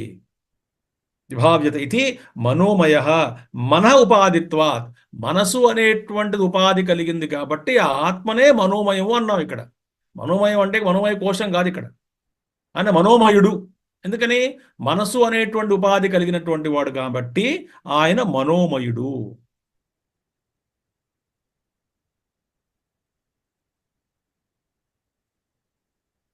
ఆ మనసులో ఉన్నటువంటి, మనసు అంటే ఏమిటి? వృత్త్యాత్మకము, వృత్తుల పరంపర, అవి కదులుతున్నాయి, వస్తుపోతూ ఉంటాయి, ప్రవాహము, వృత్తి ప్రవాహమే మనస్సు.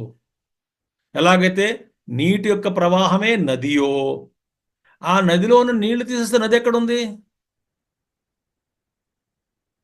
నది అని వేరే లేదు కదా. ఆ నామము రూపము దేనికి ఇచ్చాము? జలాలకు ఇచ్చాం. ఏ జలాలకి? ప్రవహిస్తున్నటువంటి జలాలకే నది అని పేరు. స్థిరంగా ఉన్నటువంటి జలాలకో ఏదో జలాశయమనో, లేకనో, లేకపోతే బావి అనో, సరస్సనో అంటాం. నది అని చెప్పాం కదా. నది అంటే ఏమిటి? ప్రవహిస్తున్నటువంటి జలములు, దాన్ని నది అంటాం. ఈ ప్రవహించేటువంటి జలాలన్నీ పోయాయి అనుకోండి, తీసేసాం అనుకోండి, నది ఎక్కడ ఉంది? అక్కడ నది లేదు అక్కడ అసలు. నది లేదు, రూపం లేదు, నామం లేదు, ఇప్పుడు రెండు పోతాయి.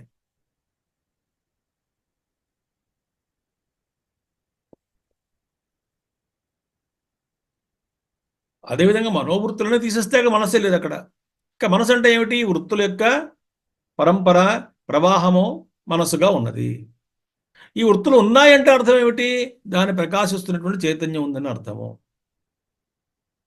ఏ మనోవృత్తుల ద్వారా మళ్ళీ ఆయన జ్ఞానం తెలుసుకోవచ్చు అంటే శుద్ధమైన సాత్విక మనోవృత్తుల ద్వారా. అంటే శుద్ధ సాత్వంలో ఆ యొక్క తత్వం పూర్తిగా సుస్పష్టంగా ప్రతిబింబిస్తుంది. అద్దం శుద్ధంగా ఉంటే మన స్వరూపాన్ని చూసుకోవచ్చు. అద్దం మీద ఏదో మట్టి ఇవన్నీ చెత్త చెదారం పూసి ఉంటే కనబడదు మన స్వరూపం.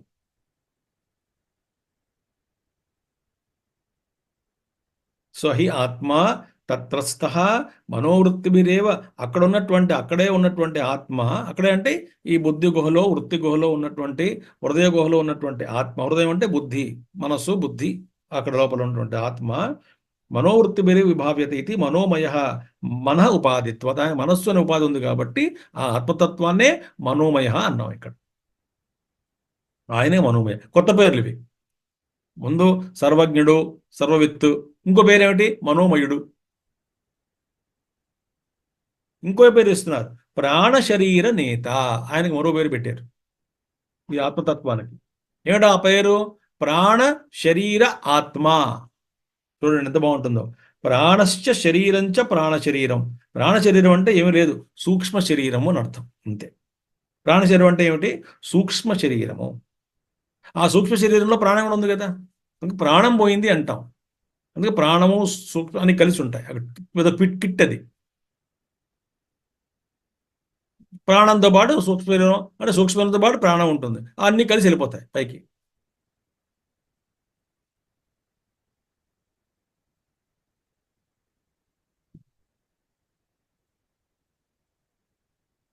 ఆయన ఆత్మకు శాంతి చేకూరుగాక అంటాం కదా. ఇక్కడ సరిగ్గా అర్థం చేసుకోవాలి. ఆయన ఆత్మ అంటే ఆయన వేరు, ఆత్మ వేరా? పారమార్థికంగా తీసుకుంటే అక్కడ అక్కడ ఆత్మ అంటే మనసు అని అర్థం. ఆయన ఆత్మకు శాంతి చేకూరుగాక అంటే ఆయన మనసు శాంతిగా ఉండుగాక అని అర్థం. ఎవరి మనసు? వెళ్ళిపోయిన జీవుడు ఉంటాడు కాబట్టి, వాడికి మనసు ఇంకా ఉంది కాబట్టి, ఆ మనసు వాడుతూనే ఉంటుంది కాబట్టి ఆ మనసుకు శాంతి కలుగుగాక అంట. ఇక్కడ ఆత్మ అంటే శుద్ధమైన ఆత్మ తీసుకున్నాం అనుకోండి, ఆయన ఆత్మ అంటే రెండు ఆత్మలా, ఒకడు పొసస్సరు, ఒకడు పొసస్సుడు లాగా. రెండు లేవుగా అక్కడ, ఉన్నది ఒకటే వస్తువు కదా. May his soul rest in peace. Soul, may his soul ఏమిటి మళ్ళీ అక్కడ? ఈయనే సోల్ అయితేను అంటే అక్కడ సోల్ అంటే మనసు అని అర్థం. కాబట్టి ఈయన ప్రాణశ్చ శరీరంచ ప్రాణశరీరం అంటే తస్య అయం నేత స్థూలాత్ శరీరాత్ శరీరాంతరం ప్రతి. ఇప్పుడు ఏం చేస్తున్నాడు ఈయన?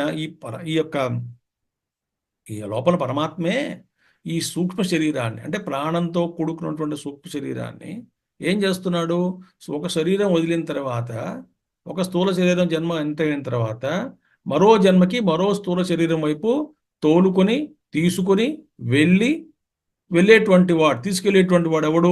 ఆ బ్రహ్మాత్మ, ఆ లోపల ఉన్నటువంటి చైతన్యం, వాడు తీసుకెళ్ళాలి. అందుకే ఆయన ప్రాణ శరీర నేత అన్నాడు. నేత తీసుకుని వెళ్ళేటువంటి వాడు, ప్రాణ శరీర నేత అంటే ప్రాణానికి శరీరానికి నేతగా ఉన్నటువంటి వాడు. అంటే ఒక స్థూల శరీరం నుంచి మరో స్థూల శరీరం వైపు తీసుకుని వెళ్ళేటువంటి వాడు. అంటే సూక్ష్మ శరీరాన్ని తీసుకెళ్తాడు. ఈ సూక్ష్మ శరీరం కదులుతుంది, సూక్ష్మ శరీరం కదులుతుంది. ఆ సూక్ష్మ శరీరంలో ఉన్నటువంటి ఆ ప్రతిబింబ చైతన్య జీవుడు వాడు ఉన్నాడు. వాడు ఆ సూక్ష్మ శరీరానికి అధినేత. మనకి ఏ విధంగా ఇప్పుడు మన శరీరం ఉంది, మనకు స్థూల శరీరం ఉంది, సూక్ష్మ శరీరం ఉంది, అన్నీ ఉన్నాయి మనకి. ఇప్పుడు బతికాం కాబట్టి, జీవితంలో ఉన్నాం కాబట్టి. మనం శరీరం వదిలిన తర్వాత స్థూల శరీరం పోతుంది, సూక్ష్మ శరీరం ఉంటుంది. మనం తీసుకెళ్లేవాడు ఎవడు? ఒక జన్మ నుంచి మరో ఎవరు తీసుకెళ్ళాలి కదా.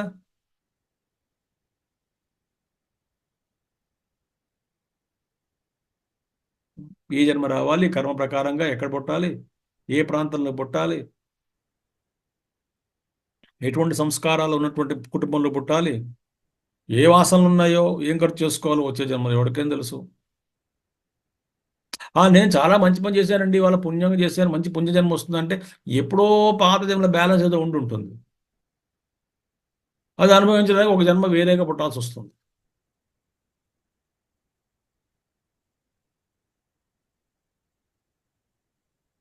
ఏం చెప్పలేం. కానీ తీసుకెళ్లేవాడు ఎవడు? శరీరాత్, స్థూల శరీరాత్ శరీరాంతరం ప్రతి అయం, ఈ పరమాత్మ లోపల ఉన్నటువంటి వాడు, ఆత్మతత్వం, నేత, లీడర్గా ఉన్నాడు, తీసుకెళ్లేటువంటి వాడు. ప్రతిష్ఠిత అంటే అవస్థిత. ఎక్కడ ఉన్నాడు ఈ పరమాత్మ? ప్రతిష్ఠిత అంటే ఏంటి? ప్రతిష్ఠింపబడలేదు అక్కడ, అంటే ఒక చోట ఉండిపోలేదు. అవస్థిత అంటే ఉపలబ్ధి స్థానం అని అర్థం. అందుకే ప్రతిష్ఠిత అనే పదానికి అవస్థిత అంటే, ఇప్పుడు చూడండి, ఇప్పుడు చిదురుపానుగా ఎక్కడున్నాడు? ఇప్పుడు ఎక్కడున్నారు? ఆయన ఆశ్రమంలో నోయిడాలోనే కుర్చీలో కూర్చొని ఉపన్యాసం ఇస్తున్నారు. అంటే ఏమిటి ఇక్కడ? నేను ప్రతిష్ఠింపబడ్డానా? అవస్థిత అని చెప్పుకోవాలా? అవస్థిత. ఎందుకని? నేను లేచి వెళ్ళిపోతాను తర్వాత, క్లాస్ తర్వాత. ఇక్కడ ఉండనుగా, ఈ కుర్చీలో కూర్చొని అక్కడే కూర్చుంటాను, ఇంకో చోట కూర్చుంటాను, బయటికి వెళ్తాను. నాకు ఫ్రీడమ్ ఉంది. అంటే ఇప్పుడు ఇక్కడ ఇప్పుడే ఆఫీస్, పెద్ద ఆఫీస్ ఉంది, పెద్ద బిల్డింగ్ ఉందండి, బాస్ గారు కూర్చున్నారు. బాస్ గారు ఏ గదిలో ఉన్నారండి? ఇప్పుడు ఎక్కడున్నారండి? ఆయన భోజనం చేస్తున్న డైనింగ్ హాల్లో ఉన్నారండి, వెళ్ళి కలవచ్చు మీరు, పర్వాలేదు. ఆయన ఆఫీసులో ఉన్నారండి, కలవచ్చు. ఆయన వరండాలో ఎవరితో మాట్లాడుతున్నారండి, వెళ్ళి కలవచ్చు. ఆయన మేడ మీద ఉన్నారండి, వెళ్ళి కలవచ్చు. ఎందుకని? అవన్నీ కూడా ఆయన ప్రతిష్ఠితం కాదు, అవస్థిత. అంటే ఉపలబ్ధి స్థానం అని అర్థం. ఆ సమయంలో ఆయన ఎక్కడున్నాడయ్యా అంటే అక్కడ ఉన్నాడని అర్థం. అక్కడే ఉంటాడా అంటే అక్కడ ఎందుకు ఉంటాడండి? కొంతసేపు వెళ్ళాడు, పైకి వెళ్ళాడు, మేడ మీదకి వెళ్ళాడు, పావు గంట ఉంటాడు, అరగంట ఉంటారేమో ఆయన, మళ్ళీ కిందకు వచ్చేస్తారు, ఆయన పనిని చూసుకుంటారు. అది అవస్థిత అంటే ఏమిటి? ఇక్కడ ఉన్నారు, ఉపలబ్ధి స్థానం ఇది. ఏది? సూక్ష్మ శరీరం, హృదయం, ఈ శరీరంలో ఉన్నాడు. కాబట్టి ఎక్కడున్నట్ట? చూడండి, ఆయన ఎక్కడున్నట? ప్రాణ శరీర నేత దివ్యే బ్రహ్మపురే యేష వ్యోమ్యాత్మ ప్రతిష్ఠిత మనోమయ ప్రాణ శరీర నేత ప్రతిష్ఠిత అన్నే హృదయం సన్నిధాయ. ఎక్కడున్నాడు? ఆ హృదయంలో అవస్థిత. ప్రతిష్ఠింపబడ్డా అంటే అవస్థిత, ఉపలబ్ధి స్థానం అది. ఏ అక్కడ అన్నే అంటే ఏమిటి? ఇక్కడ అన్నే అంటే బుజ్జమాన అన్న విపరిణామే ప్రతిదినం అపచీయమానే అపచీయమానే చ పిండ రూప అన్నే. ఇది ఈ స్థూల శరీరంలోనే, ఈ స్థూల హృదయం, ఆ హృదయం పుండరీకము, అందులోనే ఆకాశము, అందులోనే సూక్ష్మ శరీరం లోపల ఉన్నది, అందులోనే ఆకాశంలో ఆత్మ కూర్చున్నట్టు. అక్కడ ఏ శరీరం అది? అపచీయమానే బుజ్జమాన అన్న విపరిణామే. తింటున్నటువంటి అన్నం ద్వారా ఈ శరీరం మారుతూ ఉన్నటువంటిది. మనం ఆహారం భోజిస్తున్నాం, ఒకరోజు లావుగా ఉంటాం, ఒకరోజు అంటే కొంత సమయంలో లావుగా ఉంటాం, తగ్గుతూ ఉంటాం. ఒకరోజు చిన్నప్పుడు శరీర సైజు ఇంతే, పెద్ద పెరిగిపోయిన మళ్ళీ వృద్ధాప్యంలో మళ్ళీ కుంగిపోతాం, ఆ శరీరం పట్టుదల తగ్గుతూ ఉంటుంది. అంటే ఏమిటి? ఒకప్పుడు పెరగడం, ఒకప్పుడు తరగడం, ఒకప్పుడు ఆరోగ్యంగా ఉండడం, ఒకప్పుడు అనారోగ్యంగా ఉండడం, లావుగా ఉండడం, సన్నంగా ఉండడం. దేనివల్ల జరుగుతున్నది? తినేటువంటి అన్నం వల్ల. బుజ్జమాన అన్న విపరిణామే ప్రతిదినం అపచీయమానే చ పిండ రూప అన్నే. ఇలాగ మారుతూ భోజనం వల్ల, తినేటువంటి ఆహారం వల్ల మారుతూ ఉన్నటువంటి శరీరం, అంటే ఒకప్పుడు పెరగడము, ఒకప్పుడు తరగడము అనే విధంగా అలా జరుగుతున్నటువంటి ఈ పిండ రూపమైనటువంటి అన్నంలోనే ఉన్నాడు ఆయన. పిండరూప అన్నంలో ఉన్నటువంటి హృదయము, ఆ హృదయంలో ఆకాశము, ఆ ఆకాశంలో ఈయన ప్రతిష్ఠింపబడ్డాడు. అంటే ఏమిటి? అవస్థిత. ప్రతిష్ఠ అంటే అవస్థిత, ఉపలబ్ధిగా ఉన్నాడు. అక్కడ గ్రహించవచ్చు మనం. అక్కడే ఉండిపోయాడు అంటే మిగతా చోటు లేదని అర్థం. అక్కడే ప్రతిష్ఠింపబడ్డాడు అంటే అంటే ఏమిటి? మిగతా చోటు లేదని అర్థం. సర్వవ్యాపి కాబట్టి ఇక్కడ అవస్థిత అంటే అక్కడ ఉపలబ్ధిస్తాను అని అర్థం చేసుకోవాలి. అపచీయమానే చ పిండ రూపాన్నే హృదయం. అక్కడ బుద్ధిం పుండరీక ఛిద్రే. హృదయం అంటే బుద్ధి, అంటే ఈ ఆ బుద్ధి ఎక్కడ ఉంది? ఈ పుండరీక ఛిద్రే, ఈ స్థూలమైనటువంటి ఈ శరీరం ఏదైతే ఉన్నదో, పుండరీకం పద్మంల యొక్క ఛిద్రము, ఆకాశము, అందులో ఉన్నటువంటి ఈ పరమాత్మ సన్నిధాయ అంటే నిలచి ఉన్నాడు, అక్కడ అవస్థితుడై ఉన్నాడు. దానికి మంత్రం ఉపనిషత్తు ప్రతిష్ఠింపబడి ఉన్నాడు అంటే అక్కడ ఉపలబ్ధి స్థానంగా ఉన్నాడు. అక్కడ పట్టుకోవాలంటే మీరు అక్కడ పట్టుకోండి ఆయన్ని. ఎక్కడ దొరుకుతారండి పరమాత్మ అంటే ఇక్కడ దొరుకుతున్నాడు. ప్రైమ్ మినిస్టర్ గారి, ప్రెసిడెంట్ గారి, రాష్ట్రపతి కానీ, ప్రధానమంత్రి కానీ వారి యొక్క శక్తి ఎక్కడ ఉందండి అంటే శక్తి భారతదేశం అంతా వ్యాపించి ఉంది వాళ్ళ శక్తి. దాన్ని వాళ్ళు దేన్నైనా శాసించవచ్చు. అలాంటి చట్టాలు ఉన్నాయి, అలాంటి పవర్స్ ఉన్నాయి వాళ్ళకి కావాలంటే. అంటే దుర్వినియోగం చేయకూడదు. కానీ వాళ్ళ శక్తి సర్వవ్యాపమైన, అంటే భారతదేశం ఎంత ఉందో భారతదేశం అంతా వ్యాపించి ఉన్నటువంటిది. కానీ ఆయన ఎక్కడ దొరుకుతాడండి? ఆయన కలవాలి.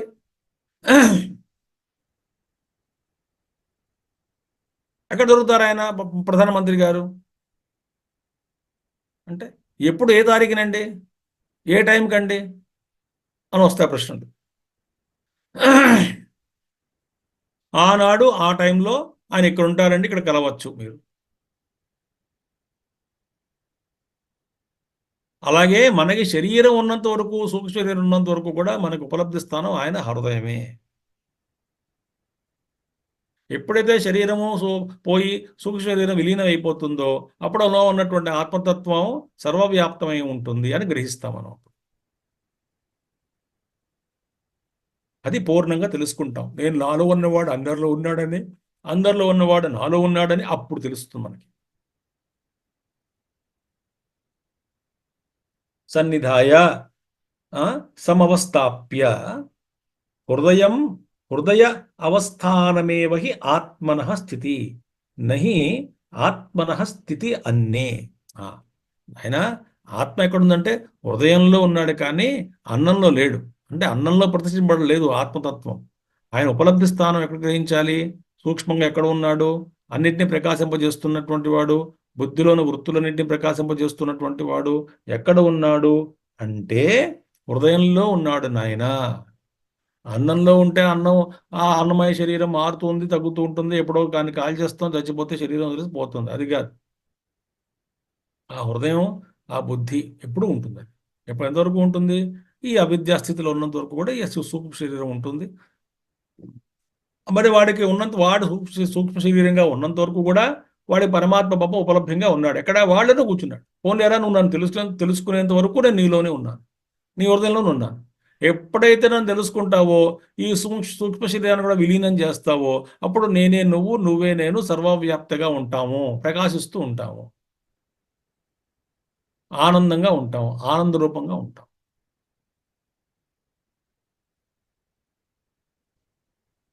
సో హృదయవస్థానమేవ హి ఆత్మనః స్థితి.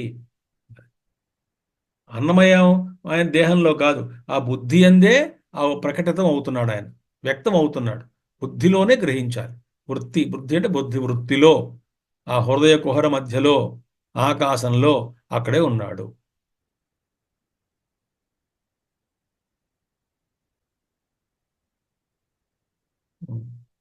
జాగ్రత్తగా ఉన్నారు కదా ఇందాక చెప్పిన విషయం. ఇప్పుడు పుణ్యక్షేత్రాలు వెళ్ళకూడదని కాదు, వెళ్ళాలి. ఎవరికి వెళ్ళాలి? మనలాంటి వాళ్ళకి వెళ్ళాలి. సత్సంగం చేసుకోవాలి, మహాత్ముని కలవాలి, వాళ్ళ ఆశీస్సులు తీసుకోవాలి. సరే, మన పుణ్యక్షేత్రాలు తిరగచ్చు, పుణ్యనదులు స్నానం చేయొచ్చు. కానీ వీటి ద్వారా కలుగుతున్నటువంటి తృప్తి, ఆనందము, పవిత్ర భావము ఎక్కడ కలుగుతున్నాయి అంటే హృదయంలో కలుగుతున్నాయి.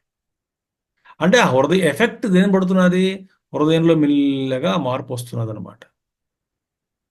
బాగా చేయగా చేయగా చేయగా చేయగా చేయగా కొంత పరిపక్వత సంపాదించిన తర్వాత ఇంకా స్థూలంగా ఏ ప్రాంతానికి కానీ, ఏ గుడికి కానీ, ఏ దేవాలయం కానీ, ఏ ఆశ్రమం కానీ ఎక్కడికి నేను విడిగా వెళ్ళక్కర్లేదు. ఉన్న చోటే పరమాత్మ ఉన్నాడు కాబట్టి నేను నాలోనే ఉంటానని కూర్చుంటాడు వాడు. అప్పుడు ఇంకా యాత్రలని అన్నీ పోతాయి. నేను ప్రారంభ కర్మ వేరు, అది వేరు. ఈ ఆత్మజ్ఞానం తెలుసుకోవడానికి ఈ క్షేత్రాలు తిరగాలి, ఇక్కడ తిరగాలి, అక్కడ తిరగాలి అనేటువంటిది పోతుంది. పోయి ఎక్కడ?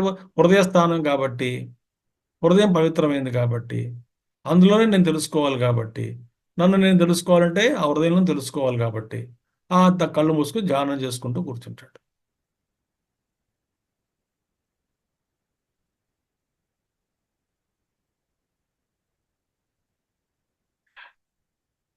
అది ఏ వృత్తి వచ్చి కదపదు వాడిని, డిస్టర్బ్ చేయదు. అక్కడ పో, ఇక్కడ పో, ఉండదు, ఇంకా డిస్టర్బెన్స్ ఉండదు. ఇంకా ఏదో శరీర యాత్ర కోసం తిరగాలి, మామూలుగా చేస్తాం, అది వేరే విషయం. కాలకృత్యాలు తెచ్చుకోవడానికి స్నానం చేయాలి, ఇలా చేయాలి, అక్కడ భోజనం చేయాలి, అవి జరుగుతుంటాయి శరీరం కోసం. కానీ లోపల మటుకు స్థిరంగా ఉంటాడు. అది సంగతి. ఆత్మస్థితి నహి ఆత్మన స్థితి అన్నే. అలాంటి ఆత్మతత్వం, తద్ ఆత్మతత్వం ఎలా తెలుసుకోవాలి? విజ్ఞానేన, అంటే ఆత్మతత్వం అంటే ఆత్మజ్ఞానం ద్వారా తెలుసుకోవాలి. ఆత్మజ్ఞానం ద్వారా తెలుసుకోవాలి. మీకు అందరికి తెలిసిన కదా, ఇక చాలా ఉపనిషత్తులు కూడా వస్తాయి కదా. రాజుగారు వేటకి వెళ్ళారు సైనికులతోటి. అక్కడప్పుడు వాళ్ళ అబ్బాయి తప్పిపోయాడు, నెలలవాడు, దొరకలేదు ఇంకా. అప్పటి నుంచి రాజుగారు దుఃఖంగా ఉన్నారు. ఇక 20 ఏళ్ళు అయిపోయింది, మరి ఆ అబ్బాయి కనబడడం లేదు. రాజపుత్రుడు ఎక్కడో చచ్చిపోయారు అనుకున్నారు. కానీ ఎవరో కొంతమంది అడవిలో తిరుగుతూ అదేమిటండి, ఒక ఒక అతను చూసాం మేము, ఆది మానవుడిలా ఉన్నాడు, టార్జాన్ లాగా. ఆది మానవుడిగా ఉన్నాడు, అసలు ఏమీ తెలియట్లేదు, ఈ జంతువుల మధ్య తిరుగుతున్నాడు, కొమ్మలు ఎక్కుతున్నాడు, అదేమిటి విచిత్రంగా ఉంది, చూడడానికి మట్టుకుంది. ఆ పుట్టుమచ్చను చూసి మీ అబ్బాయి అనుకున్నామండి, అయి ఉండొచ్చు అని చెప్పి రాజుగారు చెప్పారు. రాజుగారు వెంటనే పాపం ఇంతమంది పంపించి అడవంతా గాలించి వాడిని పట్టుకుంటే, వాడికి సంస్కారం లేదు, భాష రాదు, మాట ఏమీ రాదు అసలు. వాడు ఏదో అక్కడ ఆ జంతువులతో తిరుగుతూ ఏదో తింటూ తిరుగుతున్నాడు అంతే. అసలు వాడికి నగ్నంగా ఉన్నాడు, ఈ బట్టలు వేసే సంస్కారం ఏమి లేదు అసలు అక్కడ. అలాంటి వాడిని తీసుకొచ్చి ఎంత కష్టం చెప్పండి, మాట నేర్పించి, అసలు నువ్వెవరో నేర్పించి, నువ్వు ఇది కాదని చెప్పి, అది వాడు భయపడుతున్నాడు అందరితో రావడానికి. ఇలాగా ఎంత కష్టపడితే వాడికి జ్ఞానాన్ని అందించి, అయ్యా నువ్వు ఇది కాదు నాయన, నువ్వు రాజుగారి పుత్రుడివి, కాబోయే రాజువి అని వాడికి జ్ఞానోదయం కలిగించి, తర్వాత రాజుగా ఉండడానికి కావాల్సిన శిక్షణ ఇచ్చి, వాడిని పూర్తిగా 10-15 నెలల్లో గొప్పగా చేసి, అప్పుడు రాజ్యాన్ని అప్పగించి, ఎంత కష్టం అది. ముందు వాడి హృదయాన్ని గెలవాలి. ముందు మేము హామ్ చేయము నాయన, నీ మంచి కోసం అని చెప్పి వాడికి నమ్మేటట్టుగా చెయ్యాలి. కాబట్టి ఆ ఆత్మజ్ఞానం అంటే అది. చివరికి నన్ను తెలుసుకున్నాడు వాడు. అయ్యో నేను ఇలా జంతువులతో తిరిగి ఆది మానవుడిలాగా ఉండేవాడిని కాదు నేను, అతను కాదు నేను రాజుగారి కొడుకుని, నా పేరు ఇది సుమా, నామకరణం చేశారు చిన్నప్పుడే, నా పేరు ఇది సుమా, నేను ఇది అని నా విద్య తెలుసుకుని అప్పుడు కానీ ఆ ప్రకాశవంతంగా తయారవలేడు. కాబట్టి ఆత్మజ్ఞానం అనేటువంటిది సంపాదించాలి. కాబట్టి ఆత్మతత్వం తద్ విజ్ఞానేన, ఏ విజ్ఞానేన? ఆత్మతత్వాన్ని గ్రహించి దాన్ని తెలుసుకోవడం ద్వారా. ఎలాగా? విశిష్టేన శాస్త్ర ఆచార్య ఉపదేశ జనితేన జ్ఞానేన. శాస్త్రం యొక్క, ఆచార్యుడి యొక్క, శాస్త్ర ఆచార్య ఉపదేశ జనితేన,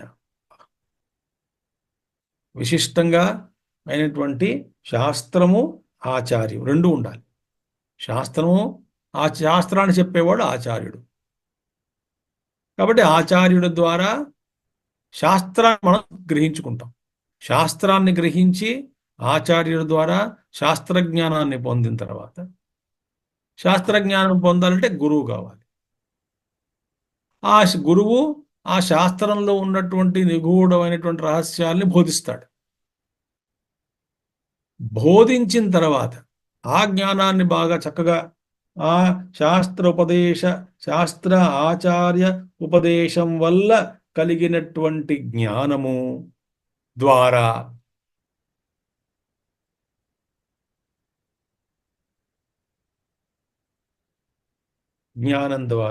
శమ దమ ధ్యాన సర్వత్యాగ వైరాగ్య ఉద్భూతేన జ్ఞానేన. అది అక్కడ జ్ఞానం మళ్ళీ చెప్పుకోవాలి అక్కడ మనం. ఎలాగా? ఈ శాస్త్ర ఆచార్య ఉపదేశ జనితేన జ్ఞానేన. సరే, మరి ఆ జ్ఞానం బోధిస్తున్నాడు, చెప్తున్నాడు, కానీ జ్ఞానం మనం కలిగించుకోవాలి కదా జ్ఞానాన్ని. దాన్ని మనం రియలైజ్ అవ్వాలి కదా, పొందాలి కదా, అర్థం చేసుకోవాలి కదా, అందులో నిష్ణాతత్వాన్ని సంపాదించాలి కదా. అవును, అదేలాగా అంటే శమ దమ ధ్యాన సర్వత్యాగ వైరాగ్య ఉద్భూతేన. ఇవి తోడ్పడాలి. అందుకనే ఆ జ్ఞానం ఉత్త జ్ఞానం. అందుకనే చాలా ముఖ్యమైన విషయం. నేను మళ్ళీ మీకు ఒక లింక్ పంపిస్తాను. 2 ఉపన్యాసాలు ఉన్నాయి. నిన్న రవి గారు పంపించారుగా, అది మన ఉపాసన గురించి. అలాగే శమధమాదుల గురించి 2 ఉపన్యాసాలు ఇవ్వడం జరిగింది ఏదో ఒక సంస్థకి, అద్వైత అకాడమీ వాళ్ళకి.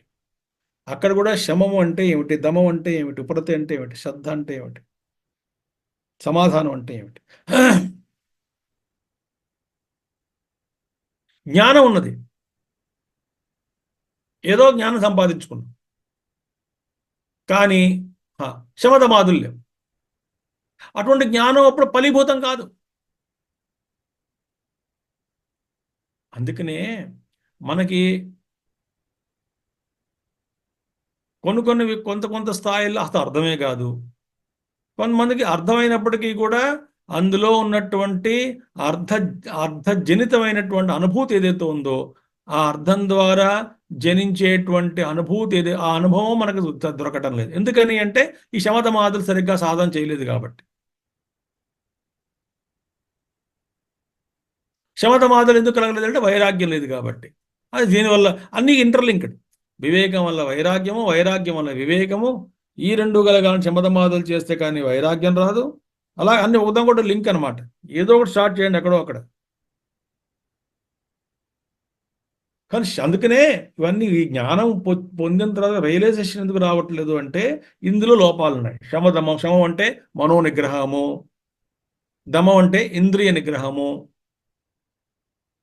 ధ్యానం అంటే ఏంటది వస్తు బంధ అంటాడు అవి ఆయన పతంజలి మహర్షి. మనసును లగ్నం చేసి కేంద్రీకృతం చేసి ఒక వస్తువు మీద ధ్యానం చేయడం అనేటువంటి, మనసును అక్కడే పెట్టాలి.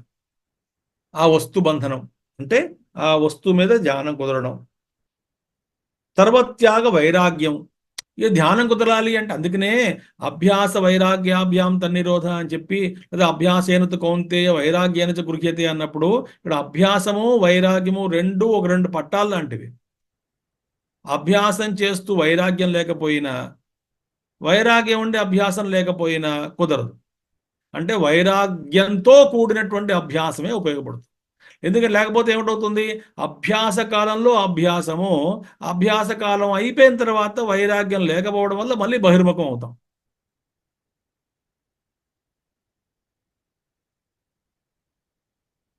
వైరాగ్యం లేని అభ్యాసం. అదే మనం అంటాం కదా, సత్సంగంలో ఉన్నంతసేపు మనసు బాగుందండి, ప్రశాంతంగా ఉంటుందండి, వైరాగ్యం ఉంటుందండి, అన్నీ బాగుంటాయండి, బయటికి వెళ్ళినంత అన్ని మర్చిపోతామండి అంటాం కదా. అంటే ఇక్కడ మనం సత్సంగ శ్రవణం అనేది అభ్యాసం చేస్తున్నాం, బాగుంది.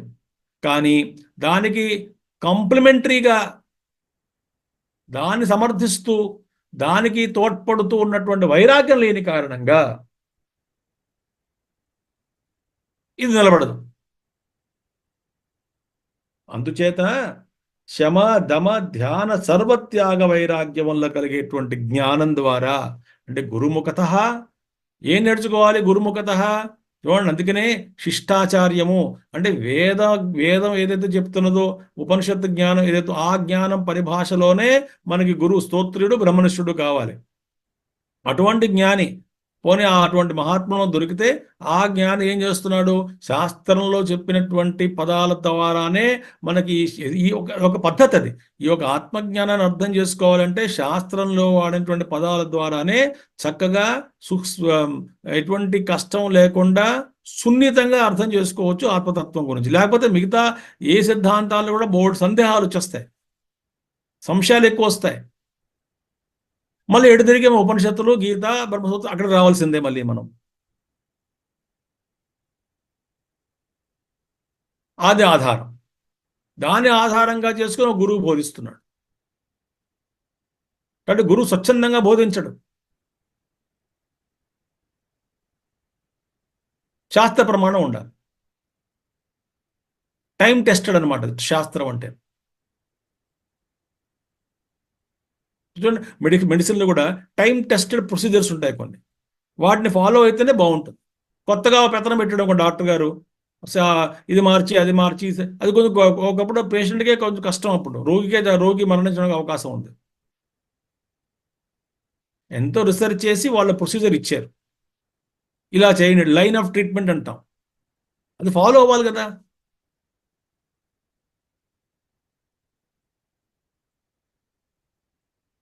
అదే ఆ లైన్ ఆఫ్ ట్రీట్మెంట్ మనకి అజ్ఞానం అనేది పోవడానికి ట్రీట్మెంట్కి గురువు ఇస్తున్నాడు. ఆ శాస్త్రం చెప్తుంది, ఆ లైన్ ఆఫ్ ట్రీట్మెంట్, ఆ పరిభాష, ఆ క్లారిటీ ఇస్తుంది. కేవలం అది పొందిన తర్వాత మళ్ళీ శమధమాదులు లేకపోతే ఉపయోగం లేదు. వైరాగ్యం ఉండాలి, శమధమాలు ఉండాలి, ధ్యానం ఉండాలి. చేస్తే అప్పుడు ఇటువంటి జ్ఞానం ద్వారా వైరాగ్య ఉద్భూతం వల్ల కలిగిన వైరాగ్యము శమధమాదులు సాధన వల్ల కలిగినటువంటి జ్ఞానం వల్ల, జ్ఞానం అంటే ఇక్కడ అనుభవం వల్ల పరిపశ్యంతి సర్వతః పూర్ణం పశ్యంతి ధీరాహ ఉపలభంతే, వాళ్ళకి పూర్ణంగా ఈ ఆత్మతత్వం గోచరం అవుతుంది. సర్వము కూడా ఆత్మమయమే సుమా అని చెప్పి అర్థం చేసుకుంటారు. అసలు ఇవన్నీ నామరూపాలన్నీ కూడా పరమాత్మ తత్వమే. బంగారు షాపులో అంతా బంగారమే చూస్తాం కానీ ఇంకేం చూడము. ప్యూర్ గోల్డ్ షాప్ అనుకోండి, జ్యువెలర్స్, కేవలం బంగారమే అమ్ముతున్నారు వాడు. ఆ బంగారంలో ఏం చూస్తాం? అన్ని నామాలు అన్ని రూపాలు కూడా మాయే, నిజం కాదు, మిథ్య. మాయ కాదు, మిథ్య. బంగారమే సత్యం. మృత్తికేత్యవ సత్యం వాచారంభణం వికారో నామధేయం. ఇది బంగారానికి ఎక్కడ ఆ వికారాలు ఎక్కడ ఉన్నాయి? నీ పేరులో ఉన్నాయి. ఓ పేరు పెట్టావు, రూపాన్ని చూస్తూ పేరు పెట్టావు, అదే ద్వైతాన్ని సృష్టిస్తున్నది. కానీ తత్వతః దేర్ ఇస్ నో ద్వైతం. తత్వదృష్ట్యా ద్వైతం లేదు. అది అర్థమవుతుంది. పరిపశ్యంతి సర్వతః పూర్ణం పశ్యంతి ఉపలభంతే. ఎవరికి? ధీరాహ వివేకినః. ధీరులు అంటే ధైర్యవంతులు అని ఒకటి అర్థం, పేషెన్స్ ఉన్నటువంటి వాళ్ళ అర్థం. వివేకినః అంటే ధైర్యులు ఎక్కడ? ధీర అంటే వివేకినః. ఆనంద రూపం పరిపశ్యంతి అని అర్థం.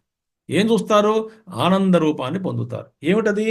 సర్వ అనర్థ దుఃఖ ఆయాస ప్రహీణం. ఆ స్థితిని పొందుతారు. ఏ స్థితిని? ఎటువంటి దుఃఖ అనర్థాలు లేనటువంటివి, దుఃఖాలు లేనటువంటివి, ఆయాసములతో కూడుకున్నటువంటి ఈ స్థితి నుంచి మనం పూర్ణమైనటువంటి శాంతిని పొందుతాం. మన బతుకులు ఎలా ఉన్న జీవితాలు ఇప్పుడు మనవి అనర్థాలతో కూడుకుని ఉన్నటువంటిది. అనర్థం కలుగుతాయని చెప్పేటువంటి భయం, అనర్థాల నుంచి మనం తప్పించుకోలేం. తర్వాత తద్వారా వచ్చేటువంటి దుఃఖములు, వాటిని నివారణ కోసం చేసేటువంటి ఆయాస ప్రయాసాలతో కూడుకుని ఉన్నటువంటి ప్రయత్నాలు, ఏదో సుఖం వస్తుంది, సుఖ ఆభాస రావడం, ఆ సుఖం ఆభాసం వచ్చిన తర్వాత కూడా అందులోంచి ఒక అనర్థం పుట్టడం, ఆ అనర్థాన్ని ద్వారా మళ్ళీ నాకు దుఃఖం కలగడం, ఆ దుఃఖాన్ని తప్పించుకోవడానికి మళ్ళీ నేను కర్మ చేయడం, ఆయాస పడుతూ చేయడం, అంటే బాగా శ్రమపడుతూ చేయడం, ఆ ఫలితం వస్తుందో లేదని ఆతురతో జీవించడం, రాకపోతే మరింత దుఃఖము, వస్తే అనుకున్న విధంగా రాలేదనేటువంటి ఒక దుఃఖము, అనుకున్న విధంగా వస్తే నాకన్నా వీడికి అంతకన్నా ఎక్కువ వచ్చినటువంటి దుఃఖము, ఇంకా పొందాలనేటువంటి దుఃఖం, కోరిక, ఇలాగా రకరకాలుగా ఈ మనసులో ఉన్నటువంటి వృత్తులు ఎప్పుడు ఆగవు సుమా. కాబట్టి ఏమన్నారు? ఇవన్నీ కూడా దుఃఖం, ఇవన్నీ లేనటువంటి స్థితి. ప్రహీణం అంటే లేనటువంటి ఆ ఆనందమైనటువంటి స్థితి ఏదైతే ఉన్నదో దాన్ని పొందుతాడు. ఎవరు? ఈ జ్ఞాని, ఈ సాధకుడు. గురుముఖతః జ్ఞానాన్ని పొందినటువంటి వాడు, శమధమాదులు అభ్యాసం చేసినటువంటి వాడు ఈ జ్ఞానాన్ని పొందుతాడు. అది ఎలాగ ఉన్నది?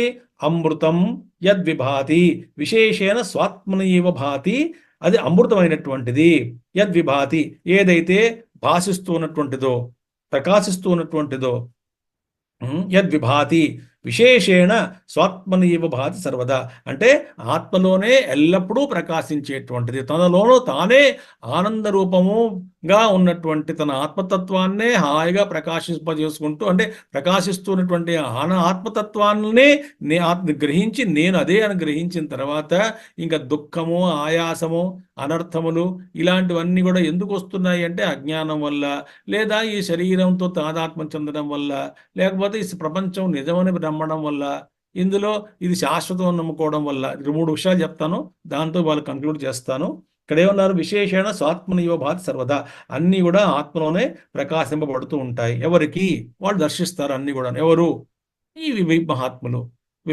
వివేకనః ధీరాహ. ధీరులు అంటే వివేకవంతులు, ధీరులు. ఏం చేస్తారు? ఎలాగా?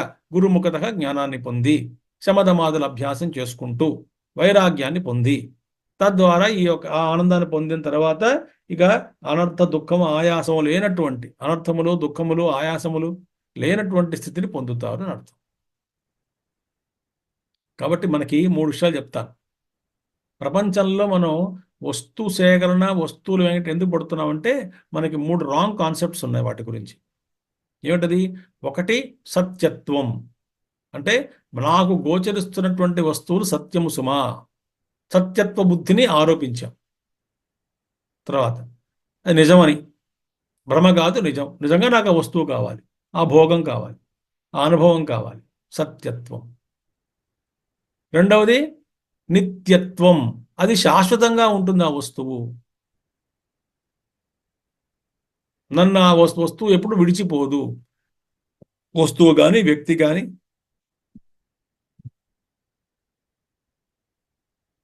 నిత్యత్వం. రెండవది సమచిత్తత్వం. మూడవది సమచిత్తత్వం, సత్యత్వం, నిత్యత్వం, సమచిత్తత్వం అంటే ఏమిటి? ఆ వస్తువులో ఆ వ్యక్తిలో కానీ నాకు ఆనందాన్ని ఇచ్చేటువంటి సామర్థ్యం వస్తువులో ఉన్నది అని భ్రమ. It has got the capacity to make me happy, అదొక భ్రమ. ఈ మూడిటి వల్ల కూడా ఇలాంటి 3 మనకి రాంగ్ నోషన్స్ ఉండడం వల్ల, కాన్సెప్ట్ కాదు నోషన్, అభిప్రాయాలు, దురభిప్రాయాలు ఉండడం వల్ల మనం కష్టాలు కోరి తెచ్చుకుంటున్నాం. అందుకనే ఈ దుఃఖము ఆయాసము అనర్థములకి మూలం. అనర్థాలు దుఃఖాలు ఆయాసాలు అన్నిటికీ మూలమైనటువంటిది ఏది?